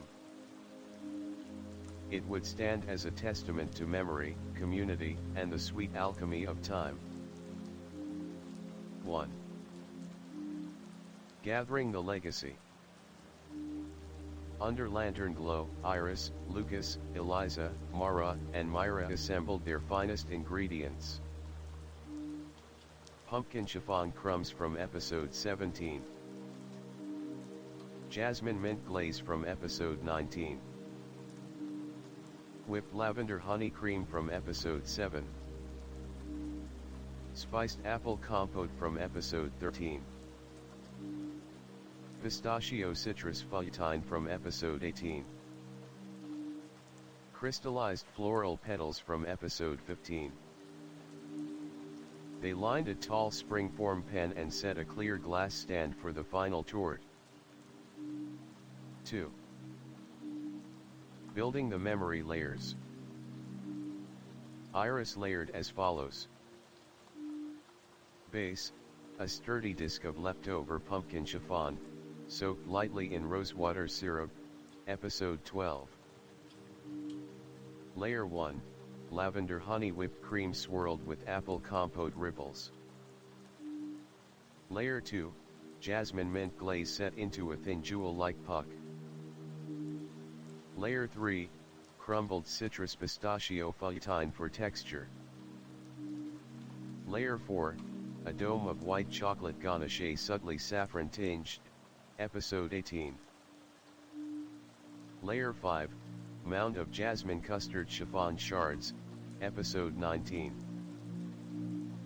They repeated layers to fill the pen, ending with a rosette of honey cream and a cascade of petals on top. 3. Chilling and glazing. The torte chilled overnight, allowing flavors to meld. The next morning, Iris unmolded it carefully and brushed a whisper-thin jasmine glaze over its sides, letting it drizzle like morning dew. Edible silver leaf flecks echoing episode 16 caught the light across its peaks. 4. The grand unveiling. In the early evening, townsfolk filled the bakery, harvest market vendors, school children on holiday break, storm chasers visiting for their annual pilgrimage, and neighbors who had watched the recipes unfold. Lanterns and fairy lights danced off the glass stand toward, its layers gleaming like stained glass windows of memory. Iris stood behind the counter, her hands lightly trembling. She raised her grandmother's journal. The final entry read simply, "And so the seasons turn, and with them our stories. May every flavor carry you forward, and every memory warm your heart. To friendship, to home, and to the sweetness of life." She closed the book. 5. A toast to the year. Lucas brought out a carafe of elderflower pear cider, pale and effervescent. To Iris, he said, voice thick with emotion, whose bakery became our home. Everyone cheered softly. Glasses clinked, the tort's petals rustled, and Mara's music box played a reprise of every melody: morning dew melody, autumn moonlight waltz, nocturne of the night sky woven together in a single, shimmering refrain. 6. Slicing through seasons. Iris lifted the knife and made the first slice. Each guest received a slender wedge. As they tasted, their eyes shone with recognition: pumpkin warmth, lavender sweetness, jasmine brightness, apple comfort, citrus sparkle, saffron mystery, and floral grace, all mingled in perfect harmony.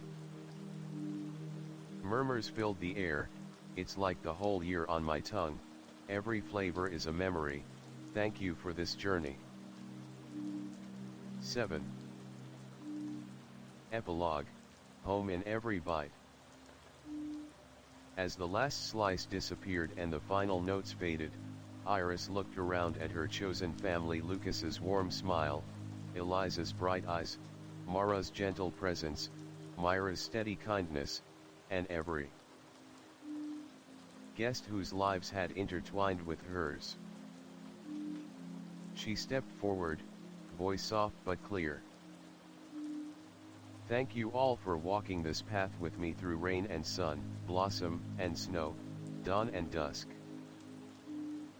This bakery is more than flour and sugar, it's home, it's friendship, it's every story we've shared. May your days be as sweet and full of wonder as this torte. Until the next season, and the next chapter, cheers. They raised their glasses one final time. Outside, the bakery's sign swung in the gentle evening breeze: Iris's Stormy Morning Bakery. Inside, hearts were full, memories savored, and a story of flavor, friendship, and hope came to its beautiful close, one perfect bite at a time.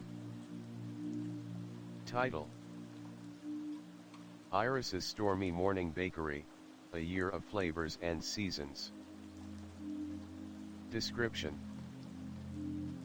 join Iris, the warm-hearted baker, as she transforms her cozy bakery into a year-long journey through rain and sunshine, blossoms and snow. From her first pumpkin blueberry tart on a stormy dawn to the glittering silver moon rice pudding beneath winter skies, each episode unfolds a new recipe infused with friendship, memory, and the changing seasons. Savor delicate lavender honey madeleines at twilight, wake with citrus sunrise pavlova, celebrate harvest with spiced ember chai tart, and welcome spring's bloom with spring equinox eclairs. Topped off by a spectacular year's grand finale torte weaving every flavor into one unforgettable feast, this is a tale of home, hope, and the sweet alchemy of every passing day.